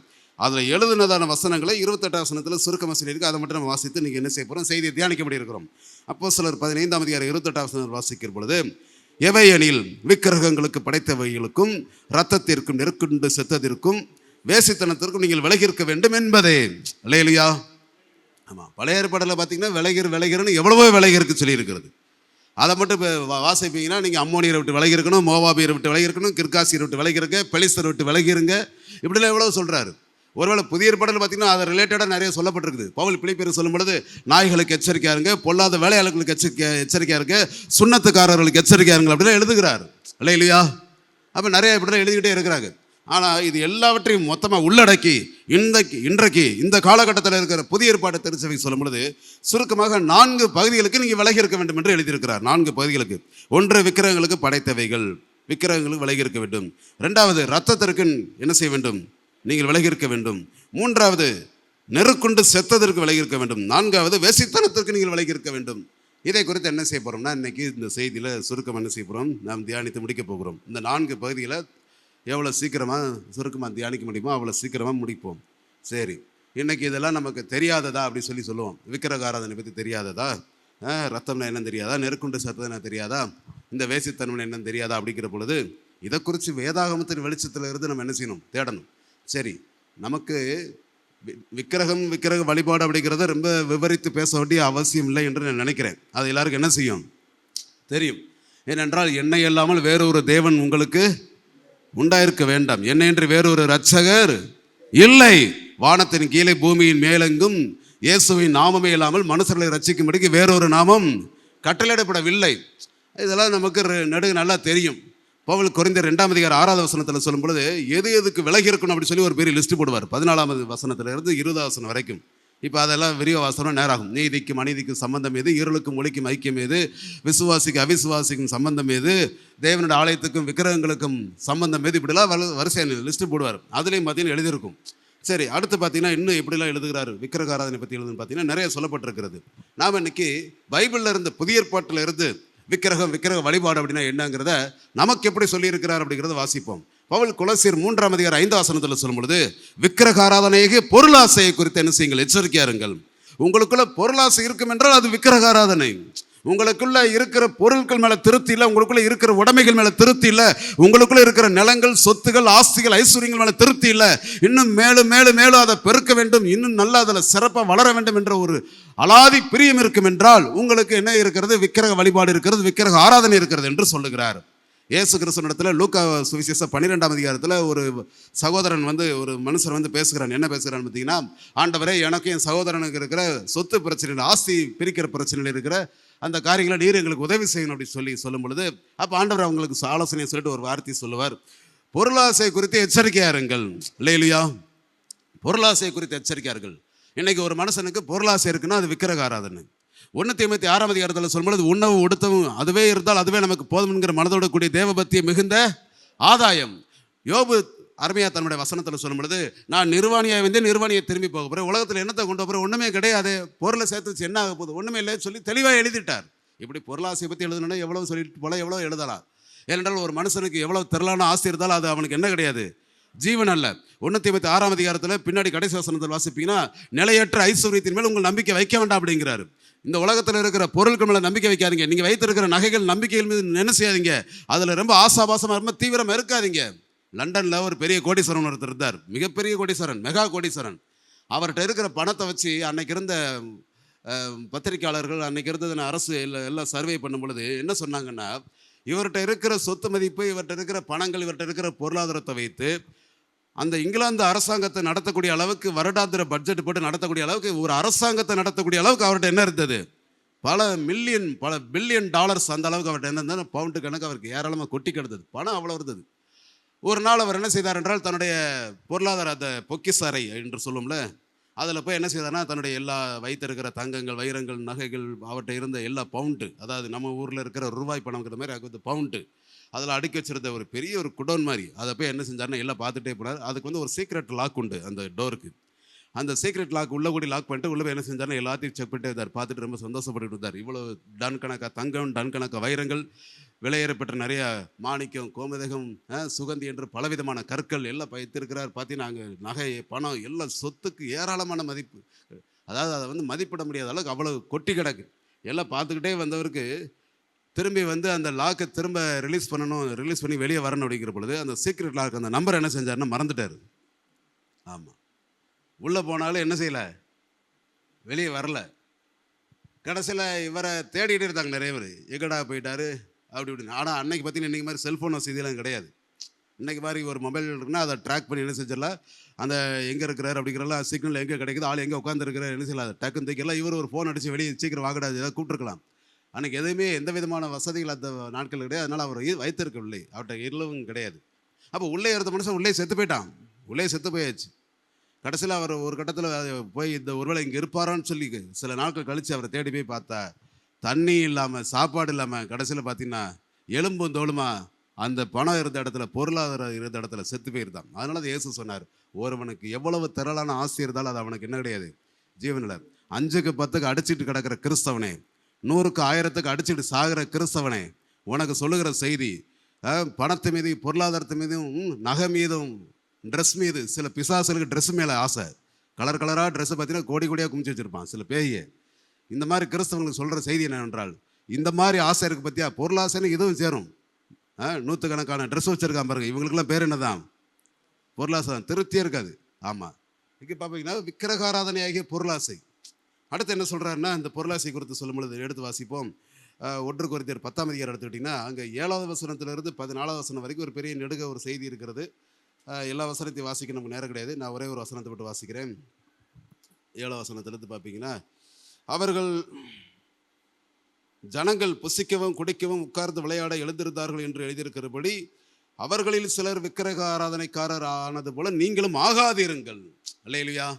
ஆமாம், விக்கிரக ஆராதனையில் 2வது பகுதியில் பைபிளில் சொல்லி இருக்கிற பொழுது, நல்லா புசிக்க குடிக்க உட்கார்ந்து விளையாட எழுந்திருந்தார்கள் என்று எழுதியிருக்கிறபடி. இது எங்கே எழுதியிருக்குதுன்னா, யாத்திராகமம் 32ஆம் அதிகாரம் 6வது வசனத்தில் எழுதியிருக்கிறது.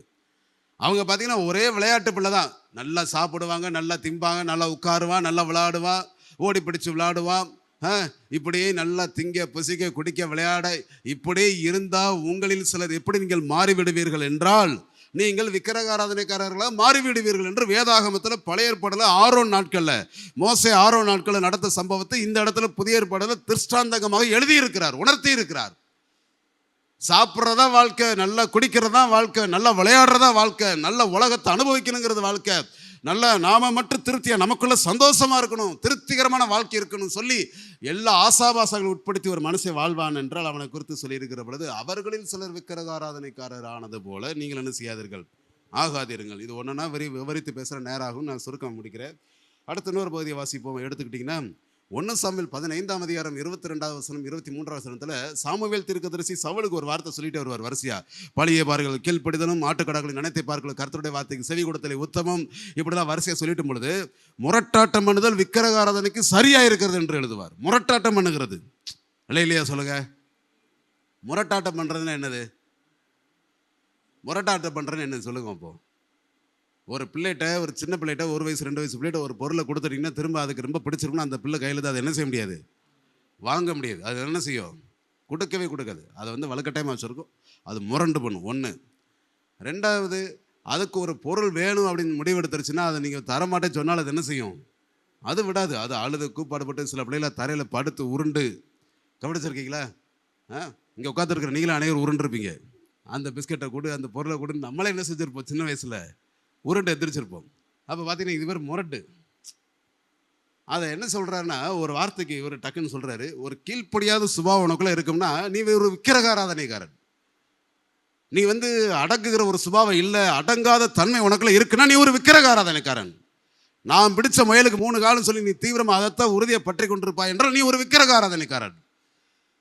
நான் பேசுகிறதா சரி, நான் சொல்கிறதா சரி, நான் நினைக்கிறதா சரின்னு சொல்லி நீ பேசுகிற நினைக்கிற அந்த காரியத்தில் தீர்மானத்தில் உறுதியாக இருப்பாய் என்றால் நீ ஒரு விக்கிரக ஆராதனைக்காரன். முரட்டாட்டம் பண்ணுவது அது எப்படி? நான் பேசுகிறதா, நான் சொல்கிறதா, அது எப்படி அவங்க சொல்கிற கேட்க முடியும்? அதெல்லாம் பண்ண முடியாது. வம்பு வீம்பு, நான் நினைக்கிறதா நீ சொல்கிறதெல்லாம் கேட்க முடியாது. ஆண்டவர் மூலம் வந்த சாமுவேல் தீர்க்கதரிசி மூலம் கிடைக்கப்பட்ட வார்த்தைக்கே இந்த சவுல் ராஜா என்ன செய்யலை, கீழ்ப்படியல. ஏன் கீழ்ப்படியலைன்னா அங்கே அதுக்கு ஒரு அர்த்தம் இருக்குது. நான் ஒரு பெரிய ராஜா, நீ சொல்கிறதெல்லாம் கேட்கணுமா? எனக்கு சில அத்தாரிட்டி இருக்கா, எனக்கு சில செய்ய வேண்டியதான சில காரியங்களை செய்யக்கூடிய அதிகாரம் இருக்குது, எனக்கு அந்த விதமான தன்மையில் இருக்குது, அந்த ஆளுகை தன்மை இருக்குது, பொறுப்பு இருக்குது, நான் ஒரு பெரிய உயர்ந்த இடத்துல இருக்கிறேன். அதனால் சாமுவேல் தீர்க்கதரிசி நீ சொல்கிற எல்லாத்தையும் கேட்கற கட்டாயம் கிடையாது. நான் படிதான் ஏன் படிதான் இருப்பேன், நீ சொல்கிறபடி கேட்க முடியுமா?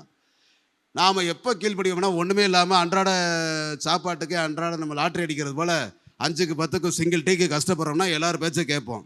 நம்ம கையில் கொஞ்சம் துட்டுக்கிட்டு இருந்து நம்ம கொஞ்சம் பெரிய பதவியில் பொறுப்பில் நல்லா காசு கீசு இருந்து நல்லா 4 வசனம் தெரிஞ்சு 4 பாட்டு பாடுவோம், பிரசங்கம் பண்ணுறோம், ஊழியம் செய்கிறோம்னா நமக்குள்ள இயல்பாகவே இந்த சுபாவங்களாம் என்ன செய்யும், இருக்கும். அடங்க மாட்டோம், அடங்க மறுப்போம், எதிர்த்து நிற்போம். அதைத்தான் பைபிளில் சவுல் தீர்க்கதரிசி உள்ள கருத்தை நமக்கு உணர்த்துகிறது. முரட்டாட்டம் பண்ணுதல் விக்கிரக ஆராதனைக்கு சரியாக இருக்கிறது. இங்கே ஒரு முரட்டாட்டம் பண்ணக்கூடிய சுபாவம் இருக்கு என்றால் நீ இதில் இருந்து விலகிரு, இதுக்கு வெளியே வா என்று கர்த்தர் என்ன செய்கிறார் சொல்லுகிறத வாசிக்கிறோம். சரி, இப்படியே வாசிட்டு போனால் நிறைய வாசிக்கலாம். அடுத்து பார்த்தீங்கன்னா அப்போஸ்தலர் 15ஆம் அதிகாரம் 28 வசனத்தில் அப்போஸ்தலர்கள் மூலம் எருசலேமிலே கூடி திருச்சபைக்கு கொடுக்கப்பட்ட 4 விதமான பகுதிகளில் விலகி இருக்க வேண்டும் என்று சொல்லும் பொழுது முதலாவது என்ன சொன்னார்கள், விக்கிரகத்துக்கு படைத்தவர்கள், விக்கிரகங்களுக்கு விலகி இருங்க. 2வது என்ன சொல்கிறார்கள், ரத்தத்துக்கு, அல்லேலூயா, ஆமாம், பைபிளில் ரத்தத்துக்கு விலகி இருக்கணும் அப்படி சொல்லும் பொழுது ஆதியாகமம் 9ஆம் அதிகாரம் 4வது வசனத்தில் பார்த்தீங்கன்னா ரத்தத்தை புசிக்க வேண்டாம் என்று முதலாவதே சொல்லிட்டார். ஏனென்றால் ரத்தம் ஒரு மனுஷன் எப்படியா இருக்கிறது, உயிராக இருக்குது. ஒரு மனுஷன் உடம்புல இன்னைக்கு உயிரோடு இருக்கிற காரணம் என்னதான், ரத்தம் தான். ஒரு ஆஸ்பத்திரிக்கு ஒருத்தர் அடிபட்டு போனவங்களை கொண்டு போனோன்னே பாருங்க, அவருக்கு என்ன பிளட் என்ன குரூப்னு சொல்லி செக் பண்ணுவாங்க. செக் பண்ணிட்டு இவங்களுக்கு எவ்வளோ ரத்தம் குறைஞ்சிருக்கோ அந்த ரத்தத்தை உடனே என்ன செய்யணும், ஏற்றணும். அந்த ரத்தம் அவங்களுக்கு அந்த அளவு படி இல்லைன்னா அவங்க என்ன செய்ய முடியாது, அடுத்து அவங்க டக்கு அடுத்து நோய் வாய்ப்படவும் சீக்கிரம் போய் சேர்ந்துருவாங்க. அதனால் ரத்தத்தின் அளவு குறையக்கூடாது. உடம்புல வந்து ரத்தத்தின் அளவு ஒவ்வொருத்தவங்களும் இத்தனை மில்லி லிட்டர் இத்தனை லிட்டர் இருக்குங்கிறது ஒரு அளவு இருக்குது, அதுபடி இருக்கணும். ஏன்னா அதுதான் உயிர் என்று வேதாந்தத்தில் திரும்ப திரும்ப நிறைய சொல்லியிருக்கிறது. லேவியராகமம் 17ஆம் அதிகாரத்தில் சொல்லியிருக்கிறது, யாத்திராகமத்தில் சொல்லியிருக்கிறது, ஆதியாகமம் 9ஆம் அதிகாரத்தில் சொல்லியிருக்கிறது. லேவியராகமம் 11ஆம் அதிகாரத்தில் இன்னொரு இடத்துல பார்த்தீங்கன்னா ரத்தத்தை என்ன செய்யும், ரத்தத்தோடு கூடிய சாப்பாடு என்ன செய்யக்கூடாது, சாப்பிடக்கூடாதுங்கிறது என்ன செய்கிறோம் வாசிக்கிறோம். 1 சாமுவேல் 14ஆம் அதிகாரத்தில் பார்த்தீங்கன்னா மிருகங்களை அடித்து சாப்பிடும் பொழுது ரத்தத்தோட புசித்தார்கள். இப்படி ரத்தத்தோட புசித்து கர்த்தருக்கு ஏலாத பாவம் செய்தார்களாம். ஏலாத பாவம். பைபிளில் அந்த ஒரு வார்த்தை, முழு பைபிள் அந்த ஒரு இடத்துல எழுதியிருக்கிறது. அல்லேலூயா. ஆதியாகமத்திலிருந்து வெளிப்படுத்தல் வரைக்கும் வாசிக்கும் பொழுது ஏலாத பாவம் வாசிருக்கீங்களா? ஏழாவது பாவம்னா என்ன அர்த்தம்னா, இப்படிப்பட்ட ஒரு மட்ட ரகமான, இப்படிப்பட்ட ஒரு அடங்காத, இப்படிப்பட்ட துன்மார்க்கமான துணிகரமான பாவத்தை செய்தார்கள் என்பதை ஒரு புரியக்கூடிய ஒரு சுருக்கமான வார்த்தையில் சொல்லியிருக்கிறது. கர்த்தருக்கு இயலாத பாவத்தை செய்தார்கள். எப்படி செஞ்சாங்கன்னா ரத்தத்தோட சாப்பிட்டாங்க அப்படின்னு சொல்லியிருக்குது. சரி, நாம் இன்னைக்கு யாரும் ரத்தத்தோட சாப்பிட போகிறது கிடையாது, என்னமோ ரத்தத்தில் அடிக்க போகிறது கிடையாது, நாம் ரத்தத்தோட போய் போராடிக்கிட்டு இருக்க போகிறது கிடையாது. ஆனால் இன்னைக்கு இந்த ரத்தத்துக்கு விலகி இருக்க வேண்டும். ரத்தத்துக்கு விலகி இருக்க வேண்டும் என்றால் என்ன அப்படிங்கிறத இன்னைக்கு என்ன செய்ய போகிறோம், நாம் செய்தி தியானிக்க போகிறோம். எடுத்து வாசிப்போம். எசேக்கியேல் 7ஆம் அதிகாரம் 23வது வசனம் வாசிப்பீங்கன்னா, யாராவது ஒருத்தர் சத்தத்தை உயர்த்தி வாசிங்க. எசேக்கியேல் 7ஆம் அதிகாரம் 23. சரி, நானே வாசிக்கிறேன்.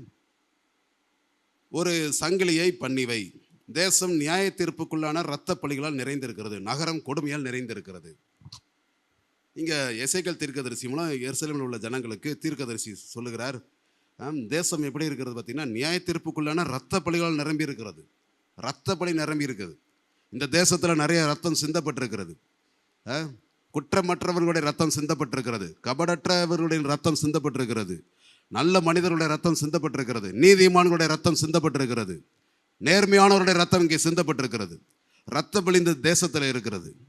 இரத்த பலினா என்ன அப்படிங்கிறத பார்த்தீங்கன்னா, ஆதியாகமம் 4ஆம் அதிகாரத்தில் பார்க்கிற பொழுது, ஒரு தவறு செய்யாத ஆபேலை காயின் உடனே என்ன செய்தான், கொலை செய்தான். அப்போ உடனே அந்த அந்த கேட்குறாரு, ஆண்டவரே கேட்குறாரு, உன்னுடைய சகோதரனுடைய ரத்தம் என்ன செய்து கூப்பிடுகிறதே அவன் எங்கே? உடனே கேட்குறான், அவன் ரத்தத்துக்கு நானே உடனாளி, எனக்கு என்ன தெரியும், அவனுக்கு என்ன நானே காவலாளியா அப்படின்னு சொல்கிறான்.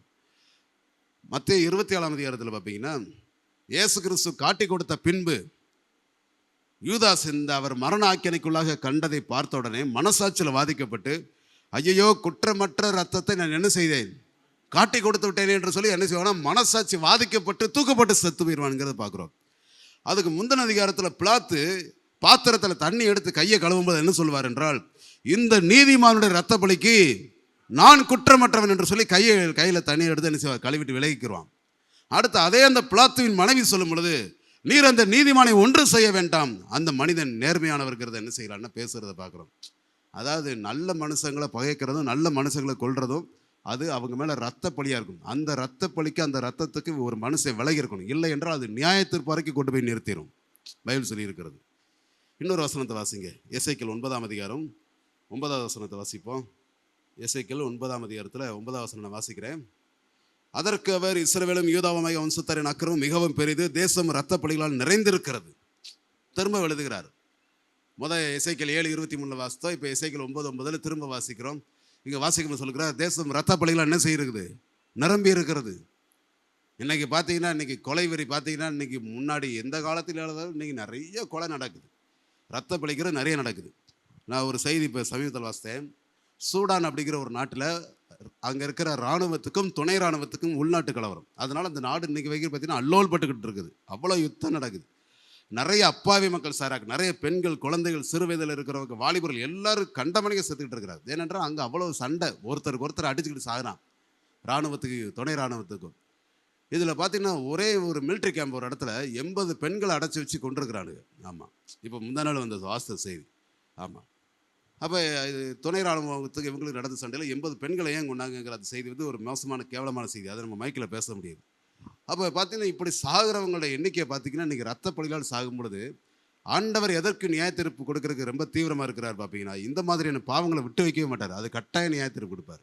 பழைய ஏற்பாட்டில் திருமணத்து ஒரு ஆபேலுக்கு காயினை நியாயம் தீர்த்திருப்பார் என்றால், அல்லேலூயா சொல்லுங்க, ஒரு ஆபேலுக்காக காயினை நியாயம் தீர்த்திருப்பார் என்றால், அப்போ ஒரு ஆபேல் மாதிரி ஆயிரக்கணக்கான லட்சக்கணக்கான கோடிக்கணக்கான ஆபேல்கள் சாகும் பொழுது தேவன் நியாயம் தீர்க்காமல் இருப்பாரா?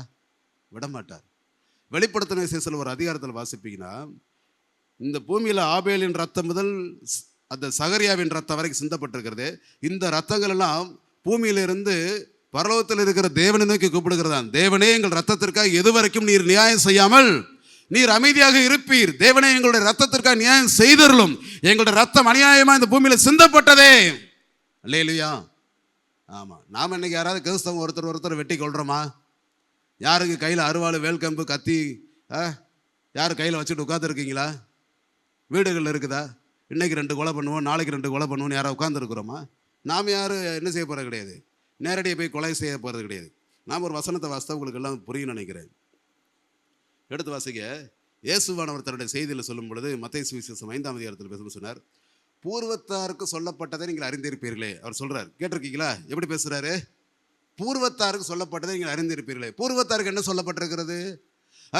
நமக்கு முன்னாடி இருந்த ஜனங்களுக்கு வேதாகமத்திலிருந்து சொல்லப்பட்ட செய்தி என்னது அப்படி சொல்லி அவர் பேசும் பொழுது, ஒரு சகோதரனை பகைக்கக்கூடாது என்பது சொல்லுகிற பொழுது மத்தேயு 5ஆம் அதிகாரம் 21 சொல்லும் பொழுது, கொலை செய்யாதிருப்பாயாக என்பதும் கொலை செய்கிறவன் நியாய தீர்ப்புக்கு ஏதுவாயிருப்பான் என்பதையும் பூர்வத்தாருக்கு சொல்லப்பட்டதை அறிந்திருப்பீர்களே. அப்படி சொல்லிட்டு என்ன சொல்றேன்னா, அடுத்த வசனம் வாசிப்பீங்கன்னா, நான் உங்களுக்கு சொல்கிறேன், தன் சகோதரனை நியாயம் இல்லாமல் கோபித்து கொள்பவன். உனக்கு ஒரு கோபம் வருது, ரைட்டு, பரவாயில்ல, இருக்கட்டும். ஆனால் அந்த கோபத்தில் நியாயம் இல்லையா? அப்போ அது எப்படிப்பட்டதாக இருக்கும்? அது நியாய தீர்ப்பு. ஏன் ஒரு ஆள் மேலே உனக்கு கோபம் வருது? ஏன் உனக்கு ஒரு ஆள் மேலே ஒரு ஆத்திரம் வருது? ஏன் உன் கூட இருக்கிற ஆள் மேலே ஆளுக்கு மேலே பொறாமை இருக்குது, எரிச்சல் இருக்கிறது? ஏன் உன் கூட இருக்கிற சகோதரன் மேலே உனக்கு அவ்வளோ ஒரு வெறி இருக்கிறது? காரணம் என்னவென்றால், உனக்குள்ள ஒரு கொலைபாதகம் இருக்குது. மனுஷ கொலைபாதகனா நீ இருக்கிறார். மனுஷ கொலைபாதகன் யாருங்கிறத பைபிள் சொல்லியிருக்கிறது. யோவான் 8:44 வாசித்தா நமக்கு என்ன தெரியும்? நல்லா தெரியும். சரி, இன்னொரு வசனத்தை வாசிக்க. 1 யோவான் 3ஆம் அதிகாரம் 15ஆம் வசனத்தை வாசிப்பீங்கன்னா, அங்கே யோவான் தன்னுடைய நிருபத்தில் எழுதும்போது என்ன சொல்கிறார் அப்படிங்கிறத நான் வாசிக்கிறேன், எடுத்துக்கோங்க. 1 யோவான் 3:15 வாசிக்கும் பொழுது, தன் சகோதரனை பகைக்கிற எவனும் மனுஷ கொலைபாதகனா இருக்கிறான். மனுஷ கொலைபாதகன் எவனோ அவனுக்குள்ள நித்திய ஜீவன் நிலைத்திராது. மற்றவங்களை நீங்கள் பகைக்கிறீங்களா? நீ ஒரு கொலைபாதகன். உனக்குள்ள ஒரு ரத்த வெறி இருக்குது. ரத்த வெறி பிடித்த ஒரு மனிதன் நீ இருக்கிற. மற்றவனுடைய ரத்தத்தை சிந்துறதுக்கு நீ ஆயத்தமாக இருக்கிற. நீ இன்னைக்கு பட்டயத்தை எடுத்து கத்தி எடுத்து இன்னொருத்த ரத்தத்தை கீழே சிந்த வேண்டாம். நீ அன்னைக்கு மாதிரி காயின மாதிரி கையில் ஒரு ஆயுதத்தை எடுத்து தன் சகோதரனை ஆபேலை பகைத்தானே, கொலை செய்தானே, அதே மாதிரி செய்ய வேண்டாம். ஆனால் தன் சகோதரனை பகைக்கிற எவனும் மனுஷ கொலைபாதகனாக இருக்கிறான். ஒரு கொலை வெறி பிடித்தவன் நீ, ஒரு இருமாப்புள்ளவன், பொறாமை, எரிச்சல், இது யாருக்குள்ள இருக்கிறதோ அவன் ஒரு மனுஷ கொலைபாதகன். இன்னொரு வசனம் வாசிப்பீங்கன்னா, லேவியராகமம் 19:17 எழுதியிருக்கிறது, உன் சகோதரனை உள்ளத்தில் பகையாக, உன் சகோதரனை உள்ளத்திலே பகையாது இருப்பாயாக. உன் உடன் இருக்கிறவனை, உன் உடன் இருக்கிற மனுஷியை, உடன் இருக்கிற சகோதரியை உள்ளத்திலும் பகைக்காது இருப்பாயாக. நீ பகைப்பாய் என்றால் நீ ரத்தம் சிந்துவதற்கு நீ ஆயத்தப்படுகிறாய் என்ற அர்த்தம். அல்லேலூயா. ஆமாம், ஒரு செய்தியை நீங்கள் சொன்னால் புரிஞ்சுக்கிறீங்க. அதனால அது இயேசுவே தான் சொன்னார். எப்படி சொன்னார்னா, மத்தேயு 5:21 கொலை செய்யாதிருப்பாயாகன்னு சொல்லிட்டு, மத்தேயு 5:26 என்ன சொன்னார்னா, விபச்சாரம் செய்யாதிருப்பாயாக. நீ ஒரு ஆளை பார்த்து தேடி பிடிச்சி அவங்க வீட்டுக்கு போய் கதவை தட்டி கதவை திறந்து உள்ளே போய் கூட இருந்து நீ அப்படி விபச்சாரம் பண்ணாதான் விபச்சாரம் கிடையாது. ஒரு ஸ்திரியை இச்சையோடு பார்த்தாலே விபச்சாரம். ஒருத்தனை நீ இச்சையோடு பார்த்தாலே அது பேர் விபச்சாரம். நீ கண்களில் பார்த்தா போதும், உன் இருதயத்தில் நினைச்சால் போதும். அதைத்தான் இயேசுவானவர் கொலை செய்கிற பாவத்துக்கு சொன்னார், ரத்தம் சிந்துகிற பாவத்துக்கு அடையாளம் சொன்னார். ஒருத்தனை நீ பகைத்தாலே போதும், காரணம் இல்லாமல் ஒரு ஆளை நீ பகைத்தாலே போதும், அது எப்படி இருக்கிறது? இரத்தப்பழிக்கு ஏதுவாக, நியாய தீர்ப்புக்கு ஏதுவாக இருக்கிறது என்று வேதாகமம் எழுதியிருக்கிறது. இதற்கு நாம் என்ன செய்ய வேண்டும்? விலகி இருக்க வேண்டும். இன்னைக்கு யார் யாரெல்லாம் உள்ளத்தில் மற்றவங்கள பகைச்சிக்கிட்டு இருக்கிறோம், அவங்கள சத்தம் வழியிலேயே சொல்லுங்க. நான் திரும்ப சொல்கிறேன், பொய் சொல்கிறவெல்லாம் செத்து போயிடுவான்னா, நம்மகிட்ட வேலைக்கு வர்ற புலி அடிக்கடி சொல்லுவார், சார் ஜேக்கப் சார், பொய் சொல்கிறவெல்லாம் செத்து போயிடுவானா அந்த உலகத்தில் ஒரு போய் உயிரோட இருக்க மாட்டா சார், எங்கள் கொத்தனார் தான் போயிடுவான் அப்படிமா. அதை மாதிரி பொய் சொல்கிறவெல்லாம் செத்து போயிட்டானா இன்னைக்கு கிறிஸ்தவ ஒருத்தர் இருக்க மாட்டான். ஆமாம், 1000 பகைகளும் வெறிகளையும் கோபங்களை வைத்துக்கொண்டு தான் இன்றைக்கி நம்ம கிறிஸ்தவத்தில் என்ன செய்கிறோம்? ட்ராவல் பண்ணிக்கிட்டு இருக்கிறோம். 3வது வாசிப்போம், எதுக்கு விலகி இருக்கணும்னு. அப்போஸ்தலர் 15:28 வாசிக்கிற பொழுது, நாம் விக்கிரகங்கள் படைத்தவைகளுக்கு விலகி இருக்க வேண்டும். 2வது ரத்தத்திற்கு விலகி இருக்க வேண்டும். 3வதாக நெருக்குண்டு செத்தவைகளுக்கு. ஆமாம், அல்லேலூயா. ஆமாம், நெருக்குண்டு செத்தவைகள். சரி, இது பழைய ஏற்பாட்டில் சொல்லியிருக்கிறது, புதிய ஏற்பாட்டில் சொல்லியிருக்கிறாங்க. இதுக்கு என்ன அர்த்தம் அப்படிங்கிறது பார்க்கணும். ஆமாம், ரோட்டில் அடிபட்டு கிடக்கிற ஒரு ஆட்டை தூக்கிட்டு வந்து நம்ம சாப்பிட போகிறோமா? கிடையாது. ரோட்டில் அடிபட்டு கிடக்கிற ஒரு புறாவை கொண்டு வந்து தூக்கி வந்து சாப்பிட போகிறோமா? அதுக்கு நம்ம சாப்பிட போகிறது கிடையாது. நெருக்குண்டு செத்தது, இதுக்கெல்லாம் நம்ம அதுக்கெல்லாம் ரொம்ப ஆசைப்பட மாட்டோம். ஏன்னா நம்ம நினச்ச ஒரு 1/2 கிலோ 1 கிலோ வெளியே என்ன செய்வோம்? இறைச்சி வாங்கிக்கிறோம், கறி வாங்கிக்கிறோம், என்ன நினைக்கிறோம், மீனோ மட்டனோ சிக்கனோ என்ன வாங்கினோ வாங்கி சாப்பிட்டுக்கிறோம். நாம் போய் நெருக்குண்டு செத்ததுக்குலாம் போக மாட்டோம். ஆனால் நெருக்குண்டு செத்ததுக்கு விலகி இருக்கணும்னு ஏன் சொல்லியிருக்குதுங்கிறது பைபிள் எடுத்து நம்ம பார்க்கணும். செத்து போனவர்கள் விலகி இருக்கணும். நல்ல நேரடியாக சொல்ல போனால் எப்படி இருக்கணும்? செத்து போனவர்கள் விலகி இருக்கணும். மரித்து போனது என்னது அப்படிங்கிறத பைபிளில் பார்க்கணும்.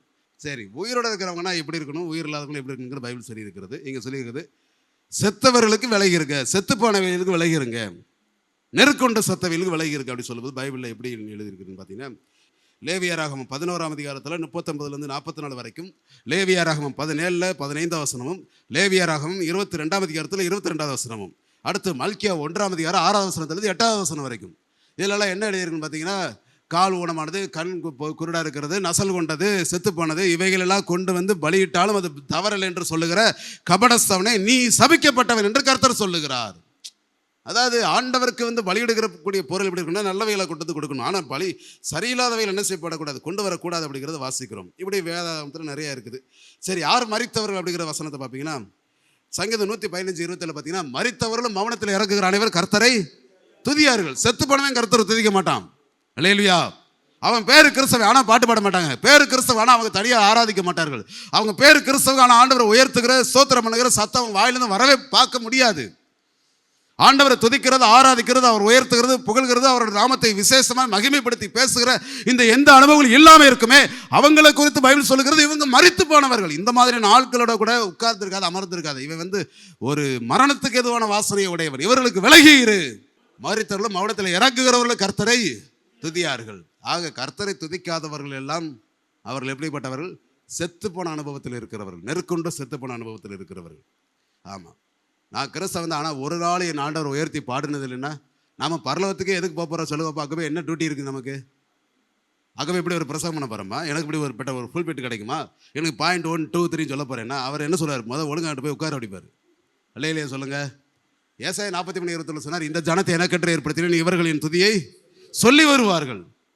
கர்த்தரை நான் எக்காலத்தில் ஸ்தோத்திரிப்பேன், அவர்களுடைய துதி எப்போதும் என் வாயிலுக்கு. எப்போ பார்த்தாலும் ஆண்டவரை ஸ்தோத்திரம் பண்ணிகிட்டே இருப்பாங்க. சில ஆட்கள் பார்த்தீங்கன்னா வேலை செய்யும்போது, சமையல் பண்ணும்போது, வீடு கூட்டும்போது, பெருக்கும் பொழுது, பாத்திரம் கழுவும் பொழுது, துணி வைக்கும் பொழுது, டிராவல் இருக்கும் பொழுது எப்பவுமே பார்த்தீங்கன்னா ஆண்டவரை தேங்க்ஸ் பண்ணிட்டு நன்றி சொல்லிக்கொண்டே இருப்பார்கள். இப்படிப்பட்டவர்களை கர்த்தர் உயிரோடு இருக்கிறவர்கள், அவர்கள் ஜீவன் உள்ளவர்கள் என்று சொல்கிறார். ஆனால் நன்றி சொல்லக்கூடிய இருதயமே இல்லாதவர்களை குறித்து பைபிள் சொல்லும் பொழுது, துதிக்கிற இருதயம் இல்லாதவர்கள், ஆண்டவரை பாடி மகிமைப்படுத்தக்கூடிய இருதயம் இல்லாதவர்களை குறித்து பைபிள் சொல்லும் பொழுது எப்படி சொல்லுகிறது என்றால், அவர்கள் மரித்து போனவர்கள், இவர்களுக்கு விலகி இருங்கள் என்று கர்த்தர் சொல்லுகிறார். ரெண்டாவது யாக்கோபு 2:20 வாசிப்பீங்கன்னா, யாராவது எடுத்து சத்தமாக வாசிங்க. யாக்கோபு 2:20 எடுத்து வாசிங்க. வீணான மனுஷனே. ஹல்லேலூயா. ஆமாம், நமக்கு பேர் என்னது? வீணான மனுஷனே. ஆமாம், நம்ம சொல்கிறோம்ல வீணா போனவனே. சில ஆள் சொல்கிறாங்க, என்னங்க நீங்கள் பிரசவம் பண்ணும் பொழுது இப்படி பேசுறதுக்கு அடிக்குது. பைபிள் எழுதியிருக்குல்ல, வீணான மனுஷனே. அடுத்து என்ன சொல்கிறாரு? கிரியை இல்லாத விசுவாசம் செத்ததென்று நீங்கள் அறியீர்களா? கிரியை இல்லாத விசுவாசம் செத்தது இல்லையா? உங்களுக்குள்ள விசுவாசமே இல்லையே, நம்பிக்கை இல்லையா? அப்போ அது வந்து செத்து போனது நீங்கள் தெரிய வேண்டாமா? நீங்கள் கிறிஸ்தவளாக இருந்து நம்பிக்கை இல்லாத இருக்கீங்களே, விசுவாசம் இல்லாமல் இருக்கீங்களே, ஏனோதானு இருக்கீங்களே, பேருக்கு இருக்கீங்களே, ஆண்டவரை நம்ப மாட்டேங்கிறீங்களே, இது வேதவசனத்தை ஏற்றுக்கொள்ள மாட்டேங்கிறீங்களே, இது வேதவசனத்தை கையில் வைத்திருந்தாலும் இது விசுவாசிக்க மாட்டேங்கிறீங்களே. இந்த மாதிரி விசுவாசம் இல்லாதவர்கள், அரைகுறையான மனதுடையவர்கள், அவிசுவாசம் உள்ளவர்கள், இவர்களுக்கு விலகி இரு. இதை குறித்து பைபிளை வாசிக்கணும்னா என்னாகமத்தில் வாசிக்கலாம், யோசுவாவில் வாசிக்கலாம். நமக்கு நேரம் இல்லை. தேசத்தை வேவு பார்க்க 12 பேரை கோத்திரத்துக்கு ஒருத்தர் வீதம் அனுப்பிடுறாங்க. 12 பேரில் 10 பேர் எப்படி பேசுனாங்கன்னு பார்த்தீங்கன்னா, ஐயோ நம்ம கண்டிப்பாக அந்த தேசத்தை என்ன செய்ய முடியாது, பிடிக்கவே முடியாது. அங்கே இருக்கிற ஆட்கள்லாம் பார்த்தீங்கன்னா வளர்த்தியாக இருக்கான், பூரா ராட்சச பிறவியாக இருக்கிறான், ஏனோக்கிற கண்டம். அங்கெல்லாம் பார்த்தீங்கன்னா பட்டணம்லாம் அரணிப்பாக இருக்குது. அங்கெல்லாம் நம்ம போக முடியாது, பிடிக்க முடியாது, அது முடியவே முடியாது. நம்ம வேணா இங்கே இருந்துருவோம், செத்தாலும் பரவாயில்ல அப்படி சொல்லி 10 பேர் துர்ச்செய்தி பரம்பச் செய்தார்கள். இவர்களுக்கு பேர் தான் என்னது? அவிசுவாசம் உள்ளவர்கள், விசுவாசம் இல்லாதவர்கள். வீணான மனுஷனை கிரியை இல்லாத விசுவாசம் செத்ததென்றீர்களா? இந்த 40 வருஷம் வனாந்திரத்தில் உங்களுக்கு பகலில் மேகஸ்தம்பம், இரவில் அக்கினி ஸ்தம்பத்தை கொடுத்து, உங்களுக்கு வானத்தின் மன்னாவினால் போஷித்து, உங்கள் பாதரட்சை பழசாய் போகாமலும், உங்கள் வஸ்திரம் அழுக்காக ஆகாமலும், உங்களுக்கு நல்ல சுகத்தை கொடுத்து, பலத்தை கொடுத்து, உயிரோடு வழிநடத்தி வந்திருக்கிறேனே, எனக்கு அந்த பட்டணத்தை கொடுக்கிறது ஒரு பெரிய விஷயமா? அதை நீங்கள் புரிந்து கொள்ள வேண்டாமா? விசுவாசிக்க வேண்டாமா? விசுவாசிப்பதற்கு மந்த இருதயம் உள்ளவர்களே. அப்போ ஆண்டவர் என்ன சொல்கிறாருன்னா, யாரு கூட ரொம்ப ஐக்கிய வைக்கக்கூடாதுன்னா, இந்த அறகுறையான அவிசுவாசம் உள்ள ஆட்களோட கூட நினைச்சு கூட ரொம்ப எப்பவுமே அவநம்பிக்கையாக பேசுவான். பார்த்தீங்களா? இந்த ஒளி என்ன, இந்த மீட்டிங் என்ன, இந்த கூட்டம் என்ன, இந்த காரியம் என்ன, இவங்க எப்படி பழைப்பாங்க, இவங்க எப்படி ஆசீர்வாதம் இருப்பாங்க, இவங்களுக்கு எப்படி கடன் மாறப்போகுது, இவங்களுக்கு எப்படி கல்யாணம் நடக்கப்போகுது, இவங்களுக்கு எப்படி பிள்ளை வரப்போகுது, இந்த மாதிரி பேசக்கூடிய அவிசுவாசமான ஆட்களுக்கு நீ என்ன செய்ய வேண்டும்? விலகி இரு. இல்லையா? சரி, அடுத்து சீக்கிரம் வாசிப்போம், நேரம் இல்லை. 1 தீமோத்தேயு 5:6 பார்ப்பீங்கன்னா, அடுத்து யார் செத்து போனாலும் இவங்களுக்கு யாருக்கு விலகி இருக்கணும்னா, சுகபோகமாய் வாழ்கிறவள் உயிரோடு செத்தவள். இல்லையா? இதில் ஒரு வேதனையான செய்தி என்னன்னா, சுகபோகமாக வாழ்கிறவன் சொல்லாமல் யாரை சொல்லியிருக்குது? வாழ்கிறவள் சொல்லியிருக்குது. அது பெண்களை குறிப்பிட்டிருக்கு. ஏன் குறிப்பிட்டிருக்கிறது அதை நம்ம இப்போ தியானிக்க நமக்கு நேரம் கிடையாது. சுகபோகமாய் வாழ்கிறவள் உயிரோடு செத்தவள். ஆமாம், இங்கே யாரெல்லாம் சுகபோகமாக வாழ்கிறாங்க? கண்டதான் காட்சி, கொண்டதான் கோலம், வெந்ததை தின்று வெறுமனை வாழ்ந்து விதி வந்தால் அனுபவி ராஜா அனுபவி, நல்லா சாப்பிட்றேன், மணி அடித்த சாப்பாடு டயத்துக்கு சாப்பிடு, நல்லா சிக்கன் வேணுமா, மட்டன் வேணுமா, மீன் வேணுமா, நகை கடைக்கு போகணுமா, ஜவுளி கடைக்கு போகணுமா, கார் வாங்கணுமா, இடம் வாங்கணுமா, அங்கே ஷாப்பிங் போகணுமா, மால் போகணுமா, ஏதாவது பார்ட்டியில் கலந்து கொள்ளணுமா, எடு காரை ஓடு கிளம்பு, எல்லாம் இப்படி ஆட்டம் பாட்டம் கொண்டாட்டம் கும்மாளம் இப்படி இருக்கிறதான மக்களுக்கு எழுதப்பட்டிருக்கிற வார்த்தை சுகபோகமாய் வாழ்கிறவள் உயிரோடு செத்தவள். ஆனால் நாம யாரும் அப்படி கிடையாது. நமக்கு அட்லீஸ்ட் ஒரு சிக்கன் பிரியாணியாவது கிடைக்குதா? நம்ம கிடையாது, அதுதான் கிடையாது. ஒரு முட்டை பிரியாணியே இது கிடைக்குதா? சரி அது வேண்டாம், ஒரு இதுமே இல்லை, ஒரு பிளைன் பிரியாணி, ஒரு குஸ்காவாது நமக்கு கிடைக்குதா? அதுவும் கிடைக்க மாட்டேங்குது. நம்ம ஒன்றுமே இல்லை, நம்ம என்னத்தையோ இருக்கிறத சாப்பிட்டுட்டு நம்ம பாவம் சாக மாட்டோம் அலைகிறோம். அதனால் இந்த வசனம் கட்டாயம் நமக்கு என்ன வராது. உங்கள்கிட்ட யார்ட்டையும் ரோல்ஸ் ராய்ஸ் கார் இருக்குதா, ஃபெராரி கார் இருக்குதா, ஃபோர்ஸே இருக்குதா, இல்லை என்னென்ன விதவிதமான பங்களா இருக்குதா, கொடைக்கானல் ஊட்டிலலாம் எஸ்டேட் இருக்குதா? ஒன்றுமே கிடையாது. நம்மளாம் சிங்கிள் டீ கஷ்டப்படுறவங்க. அவங்களாம் சத்தம் அலையிலேயே சொல்லுங்க அப்போ. இப்போ அலையிலே சொல்கிறாங்க. நம்ம எல்லாரும் சிங்கிள் டீ கஷ்டப்படுறாங்க. நம்ம வந்து யாரும் சுகபமாக வாழ்கிறவங்க கிடையாது. ஆனால் இந்த மாதிரி ஆள் இருப்பாங்க பார்த்தீங்களா. ஒரு தமிழில் பழமொழி ஒன்று சொல்லுவாங்க, கந்தையானாலும் கசக்கி கெட்டு கூழானாலும் குளித்து குடி. ஆமாம், அங்கே ஓட்டை இருக்கும், ஆனாலும் நல்லா நீட்டாக துவைச்சி அயன் பண்ணி போட்டு பண்ணையார் மாதிரி நடந்து வருவாங்க பாருங்க. அப்படி இருக்கணும்னு சொல்லியிருக்குது தமிழ் ஆட்கள், முந்தின நம்முடைய மூதாதையர்கள் சொல்லியிருக்கிறாங்க. அடுத்து எப்படின்னா, உன் வீட்டில் கூழு தான் இருக்குது, ஆனால் எப்படி குடிக்கணுமா, குளித்து குடி. இதுக்கு ஒரு கதை உண்டான நமக்கு நேரம் இல்லை, நீங்கள் கேட்பீங்கன்னு உட்காந்து கதை சொல்லுவேன். முன்னாடி நடந்த ஒரு சம்பவம் இருக்குது. ஆமாம், ஒருத்தர் வாழையில நல்ல வீட்டில் நல்ல பழைய சோறில் இருக்கிற தண்ணீர் பார்த்தீங்களா, இந்த வடி தண்ணி கஞ்சி, அதை எடுத்து நல்ல வாழையில டெய்லி காலையில் போட்டு தடவி தடவி தடவி போட்டு கொஞ்சம் குடிச்சு பச்சை சின்ன வெங்காயத்தை கடிச்சு சாப்பிட்டு இலையை டெய்லி வாசல் போடுவானா. எழுத்து வீட்டுக்காரன் நல்லா கொஞ்சம் வசதியான பணக்காரன், அவன் இதை பார்த்து டெய்லி எரிச்சல் ஆகிட்டே தானே. என்னடா இது டெய்லி போகிறது கூலி வேளானா, டெய்லி என்ன சாப்பிட்றான், வாழையில நெய்ச்சோறு சாப்பிட்டுட்டு இருக்கிறான் அப்படின்னு. கடைசியில் இவனை பார்த்து அவனு நிறைய செலவழிச்சு அவன் ஓட்டாண்டி ஆகிட்டான். அது ஒரு கதை. அதை மாதிரி நாமட்ட இருக்கோ இல்லையா, ஆனாலும் கெத்தை விடக்கூடாதுன்னு சொல்லி உலகம் சொல்லுது. ஆனால் பைபிள் என்ன சொல்லுதுன்னா, நீ ஒன்றும் கெத்தில் காட்ட வேண்டாம், ஒழுங்காக இருக்கிற சாப்பிட்டு பேசாட்டு போகிற வழியை பாரு. நீ அதுக்காக நீ ஒரு வாழை இலையை எடுத்து நீ சாப்பிட்டு பழைய சோறு ஊற்றி தின்னுட்டு வெளியே தூக்கி கொண்டு போய் போட்டுட்டு எதுக்கு உனக்கு தேவையில்லாத இப்படி இது. சுகபோகமாய் வாழ்கிறவன் உயிரோடு செத்தவன். எசேக்கியேல் 16:49 இதுக்கு உண்டான ரிலேட்டடாக இருக்கிற வசனம் இருக்குது, வாசிக்க வேண்டாம். கடைசி அப்போஸ்தலர் 15:28 வாசிக்கிற பொழுது முதலாவது வாசிக்கிற விக்கிரங்கள் படைத்தவள், ரெண்டாவது ரத்தத்திற்கு 2 நெருக்குட்டு செத்தவையில் விலகி இருக்கணும். கடைசி என்ன சொல்கிறாரு பார்த்தீங்கன்னா, வேசித்தனத்துக்கு விலகிருங்கள். ஆமேன், அல்லேலூயா. கடைசி என்ன எங்கே விட்டது முடிக்கிறார், வேசித்தனத்துக்கு. புதிய ஏற்பாட்டு திருச்சபைக்கு அப்போஸ்தலர்களால் எருசலேமில் கூடி அவர்கள் ஜெபம் பண்ணி ஆலோசனைத்து அவர்களால் கொடுக்கப்பட்ட நிருபங்கள், அந்த நிருபத்தில் சொல்லப்பட்ட ஆலோசனையில் பிரதானமான ஆலோசனை 4 ஆலோசனைகளில் 4வது கொடுக்கப்பட்ட ஆலோசனை வேசித்தனத்துக்கு விலகி இருங்கள். ஆமாம், இந்த வேசித்தனத்தை குறித்து பைபிளை சொல்லும் பொழுது 1 கொரிந்தியர் 7ஆம் அதிகாரத்தில் வாசிக்கிற எல்லாரும் கவனிங்க, என்ன கவனிங்க. மனுஷன் செய்யும் எந்த பாவமும் சரீரத்துக்கு புறம்பே இருக்கும். வேசித்தனம் செய்கிறவனோ தன் சொந்த சரீரத்துக்கே விரோதமாக செய்கிறவன். வேசித்தனம்னா என்ன, விபச்சாரம்னா என்னன்னு சொல்லி ஒரு ஊழியக்காரர் அழகாக விளக்க கொடுத்துருந்தார். ஆமாம், இதெல்லாம் நாங்கள் கேட்டோமா, நீங்கள் கேட்கலாம், ஆனால் நீங்கள் கேட்காட்டாலும் புரிஞ்சுக்கோங்க. திருமணத்துக்கு முன்னாடி செய்கிற பாலியல் ரீதியான தவறுகளுக்கு பெயர் விபச்சாரம். திருமணம் ஆன பிறகு தன் சொந்த கணவனுக்கு தன் சொந்த மனைவிக்கு விரோதமாக செய்யக்கூடிய தவறுகளுக்கு பெயர் என்னது, வேசித்தனம். ஆக விபச்சாரத்துக்கு வேசித்தனத்துக்கு வித்தியாசம் உண்டு. ஆனால் இந்த ரெண்டும் வேறு வேறு பாவம் கிடையாது, ரெண்டும் ஒரே பாவம் தான். ஆனால் செய்கிற முறைகள் தான் அதில் வேறுபடுகிறதுங்கிறது பைபிள் சொல்லியிருக்கிறது. இந்த வேசித்தனத்தை குறித்து பைபிளை எப்படியெல்லாம் விலகி கொடுக்கிறது பார்க்கும்பொழுது நிறையவே எழுதியிருக்கிறது. நாம் ஒரு சில வசனத்தை விட்டு சுருக்கமாக சீக்கிரமாக வாசித்துட்டு முடிக்க போகிறோம். எடுத்துக்கோங்க, நீதிமொழிகள் 6ஆம் அதிகாரத்தில் 26ஆம் வசனத்தை நான் வாசிக்கிறேன். எடுத்துக்கோங்களேன் எல்லாரும். நீதிமொழிகள் 6ஆம் அதிகாரம் 26ஆவது வசனத்தை நான் வாசிக்கிறேன். வேசிய நிமித்தம் ஒரு அப்பத்துணிக்கும் இறக்க வேண்டியதாக இருக்கும், விபச்சாரியானவள் அருமையான உயிரை வேட்டையாடுகிறாள். ஆமாம், அதாவது இந்த பாவத்துக்குள்ளே ஒரு ஆள் போயிட்டான்னா அவன் கடைசியில் தான் சொத்தெல்லாம் இழந்து கடைசியில் ஒருவேளை சாப்பாட்டே அவன் இழக்க வேண்டியது இருக்குன்னு சொல்லி சாலமோன் ஞானி எழுதியிருக்கிறார். இதை எழுதினவருக்கு எப்படி தெரியும்னு கேட்டிங்கன்னா, அவர் வந்து ஒருத்தர் சமீபத்தில் பேசிகிட்டு இருக்குன்னு சொன்னார், நான் உங்களை தாவீதை போல் அந்த ஊழியரை சாலமோனை போல் பார்க்குறேன் அப்படின்னு பேசிக்கிட்டு இருந்தார். ஒரு சம்பவம். அப்போ நான் நினச்சேன், ஓ இவர் தாவீதுனா இவர் ஏத்தியனாகி உரியாவின் மனைவியின் சங்கதி ஒன்றை தவிர அப்படின்னு எழுதியிருக்குது. அவரை கேட்டிங்கன்னா அவருக்கு 1000 பொண்டாட்டிங்க. அப்போ இந்த 2 பேர்கிட்டையும் தவறு என்னமோ ஒன்று தான் தவிர, ஆனால் எண்ணிக்கை தான் வித்தியாசம், வேறுபடுது, ரொம்ப வேறுபடுது. ஆனால் நம்முடைய பார்வை, நம்முடைய கண்ணோட்டங்கள் எப்படி இருக்குன்னா, இவன் எவ்வளோ தப்பு பண்ணா அவன் எவ்வளோ தப்பு பண்ணா அப்படிங்கிறது இருக்குது. ஆனால் இங்கே சாலமோன் ஞானி சொல்லுகிறார், அனுபவித்து என் வாழ்க்கையில் இழந்து இருக்கிறேன், அதனால் நான் உங்களுக்கு புரிகிறேன், நான் சொல்கிறது கேட்டுக்கோங்கன்னு சொல்லி அவர் கர்த்தரோட ஆவிக்கையில் இருந்து சொல்லுகிறார். வேசி நிமித்தம் ஒரு அப்ப துணிக்கு ஒரு நேரம் சாப்பாட்டு கஷ்டப்படுவேன், தவறு செய்கிறவன், இந்த பாவத்தில் இருக்கிறவன் சாப்பாட்டுக்கு நீ கஷ்டப்படுவேன், உன் குடும்பம் நடுத்தருவில் நிற்கும், ஒன்னாலும் உன் குடும்பம் தரித்திரத்துக்கு உள்ள ஆகும் என்று வேதாகமத்தில் எழுதப்பட்டு இருக்கிறது. சொல்லிட்டு எழுதுகிறார், தன் வஸ்திரம் வேகாமல் மடியில் எவனாவது நெருப்பை வைத்துக் கொள்ளக்கூடுமோ, தன் கால் சுடாமல் எவனாவது தலையில் மேல் நடக்கக்கூடுமோ, பிறனுடைய மனைவியிடத்தில் பிரவேசிப்பவனும் அப்படியே அவளை தொடுகிறவனும் ஆக்கினைக்கு தப்பான். ஆமாம். சொல்லிட்டு கீழே பார்ப்பீங்கன்னா, ஸ்திரியை பற்றிய எரிச்சல் புருஷனுக்கு மூர்க்கத்தை உண்டு பண்ணும், அவன் பழி வாங்கும் நாளில் அவன் தப்ப விடான், அவன் எந்த ஈட்டையும் பாரான், அநேக வெகுமதிகளை கொடுத்தாலும் அமர்ந்திருக்க மாட்டான். இந்த வேசித்தனத்தை விபச்சாரத்தையும் நீதிமொழிகளை பார்த்தீங்கன்னா நிறைய இப்படி எழுதியிருக்குது. இதெல்லாம் விரிவாக நம்ம சொல்லி வாசிக்கணும் அவசியம் கிடையாது. ஆனால் ஒரு சில விஷயத்தை உங்களுக்கு சொல்லணும். மற்ற எந்த பாவத்திலையும் சிக்கினவங்களை ஈஸியாக வெளியே கொண்டு வந்துடலாம் பாருங்கள். ஆனால் இந்த தவறில் சிக்கினவங்களை வெளியே வர்றது ரொம்ப கஷ்டம். அதனால பைபிள் ரொம்ப எச்சரிக்கையாக இருக்குன்னு சொல்லும்போது எந்த பாவத்துக்கு எச்சரிக்கையாக இருக்குன்னு சொல்லியிருக்குன்னா இந்த தவறுகளை எச்சரிக்கையாக சொல்லியிருக்கிறது. இல்லையா? ஆமாம். மற்ற பாவங்களை உள்ளே போன ஆளுகளை வெளியே ஈஸியாக என்ன செஞ்சிடலாம், கொஞ்சம் ஒரு மாதிரி அடித்து பிடிச்சி எதாவது வெளியே கொடுத்துடலாம்.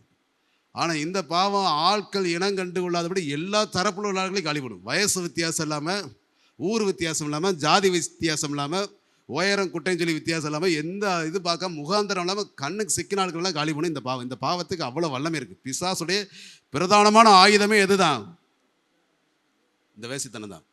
வேதாகமத்தில் பெரிய பெரிய அளவில் சாதிக்கக்கூடிய தேவ மனிதர்கள் விழுந்து போனது எந்த பாவத்தில் பார்த்தீங்கன்னா இந்த பாவத்தில் தான். அதை குறித்து பைபிள்லேயே எழுதியிருக்குது.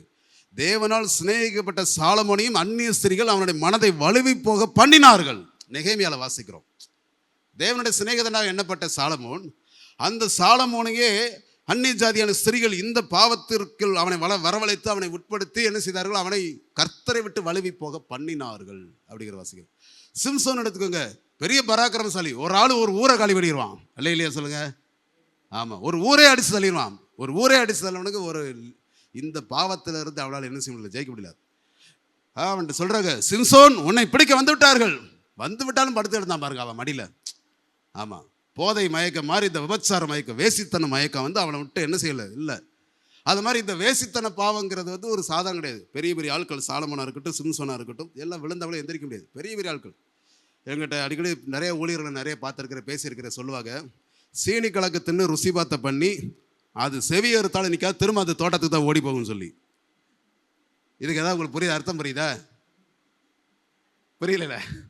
ஒரு கன்னியாகுமரி மாவட்டத்தில் உள்ள ஒரு ஊழியர் என்ன சொன்னார், சார் இது எனக்கு புரியவே இல்லை, ரொம்ப கஷ்டமாக இருக்கு அப்படின்னு அப்படி சொல்லிட்டு இருந்தேன். அவர் சொன்னார், பிரதர், சீனி கிழங்கு தின்னு ருசி பார்த்த பண்ணிக்கு அது காதை பிடிச்சி நீ அறுத்து போட்டாலும் சரி, அந்த ருசி அதை வந்து என்ன செய்யாது, அதை காதே இல்லை ரத்த வடின்னு சொல்லி கூட அது நினைக்காது. அதை திரும்பவும் போய் அங்கே போய் நிற்கும். திரும்ப இன்னொரு காதை அறுத்தாலும் திரும்ப போய் நிற்கும். ஏனென்றால் அந்த சீனி கிழங்கு தின்னு ருசி பார்த்த பண்ணிக்கு அது மேலே அவ்வளோ ஆசைகள் இச்சு இருக்குது. அதுபோல் விபச்சாரத்தில் வேசித்தனத்தில் ஈடுபட்டிருக்கிறவே, அடுத்த பெண்களோட மாற்ற மனைவியோட தொடர்பில் கள்ளக்காதலில் இருக்கிறவே, இந்த மாதிரியான ஆட்களுக்கு நீங்கள் என்ன புத்தி சொன்னாலும் என்ன ஆலோசனை சொன்னாலும் அவன் என்ன செய்ய மாட்டான், அவன் திருந்த மாட்டான் அப்படிங்கிறத அவர் சொன்னார். ஆனால் அவர் சொன்னது என்ன உண்மைதான். நான் பார்த்துருக்கிறதுல 10 பேரில் 9 பேர் வரைக்கும் இந்த பாவத்திலேருந்து வெளியே வந்தவங்க கிடையவே கிடையாது. ஏதோ அரிது பரிதாக ஒருத்தர் 2 பேர் தான் வெளியே வந்துருக்கிறாங்க. இந்த தவறில் இருக்கிற இந்த தவறில் இருப்பாங்க. கள்ளக்காதல்மாங்க அது பேர். அப்போ நான் கேட்குறேன், நல்ல காதல் இருக்கா? கள்ளக்காதல்னு சொல்கிறியா? அப்போ நல்ல காதல் வேறு இருக்கா? நல்ல காதலுக்கு பேர் கள்ளக்காதல் தான். எங்கள் காதல் புனிதமானது, வெங்காயமானது. மூஞ்சி முகரையும் பார்த்தா உன்னை பார்த்தா 4 நாளைக்கு சாப்பிடவே மனசு வராது. காதல் புனிதமானதான். மண்ணாங்கட்டியே இன்னைக்கு காதல் பண்ணிக்கிட்டு இருக்கிறோம், லவ் பண்ணிக்கிட்டு இருக்கிறோம். நல்ல காதல், கள்ளக்காதல் இருக்கா இல்லையா? அப்போ பைபிள் பார்த்தீங்கன்னா இந்த காதல்ங்கிற போர்வையில் தான் இந்த வேசித்தனம், இந்த விபச்சாரம் உள்ளே வரும். இதில் விழுந்தவன் எந்திரிக்க மாட்டான். இல்லையா? பைபிள் இப்படின்னா நமக்கு என்ன செய்யணும், நிறைய ஆலோசனை சொல்லுது. ஒரு சில வசனத்தை வாசிப்போமே. பிரசங்கி 10:1 எடுத்துக்கிட்டிங்கன்னா அங்கே என்ன சொல்லி இருக்கிறார் பார்க்கப்படுது, செத்த ஈக்கள் பரிமள தளத்தில் விழுந்து முழு தைலத்தை நாரி கெட்டு போகப்படுகிறது போல கணத்திலும் ஞானத்திலும் பெயர் பெற்றவனை சொற்ப மதியினமும் அப்படியே செய்யும். பேர் இருக்கலாம், புகழ்றலாம், நீ பெரிய ஆளாக இருக்கலாம். ஆனால் இந்த சொற்ப மதியினம், இந்த அற்பத்தனமான இந்த தவறுகள் இது என்ன செய்யணும், ஒரு மனுஷனை அவனை வேதனைக்குள்ளாக கொண்டு போய் விடும் என்கிறத பார்க்குறோம். ஒரு 2 வசனத்தை வாசித்து நம்ம முடிக்க போகிறோம். எப்படி இருக்குன்னு பார்த்தீங்கன்னா 1 கொரிந்தியர் 6ஆம் அதிகாரத்தில் வாசிக்கிற பொழுது வேசித்தனத்துக்கு விலகி ஓடுங்கள் அப்படின்னு எழுதுகிறார். இல்லையா?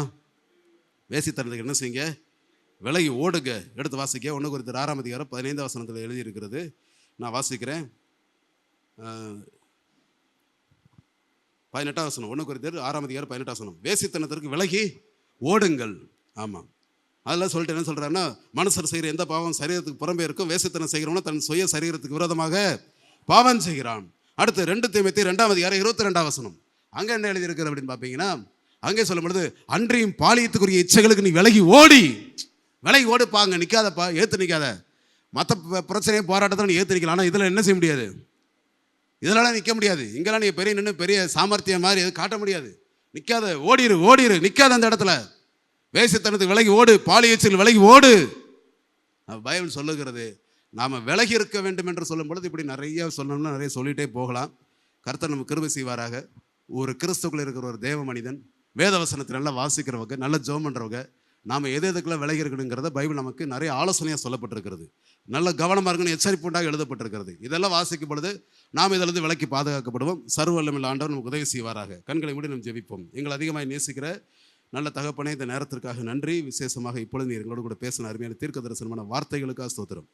ஆண்டவரே, இந்த வார்த்தைகளை கேட்பது மாத்திரமல்ல, இந்த வார்த்தைகளின்படி நாங்கள் விலகி இருக்க வேண்டிய பகுதிகளுக்கு விலகி இருக்கத்தக்கதான நல்ல கிருபைகளை எங்களுக்கு தாரும். நீர் ஆசீர்வதித்தள்ளும். தேவனே, உம்முடைய நாமம் மகிமைப்படட்டும். இயேசுவின் நாமத்தினால் ஜெபிக்கின்றேன் நல்ல பிதாவே, ஆமென்.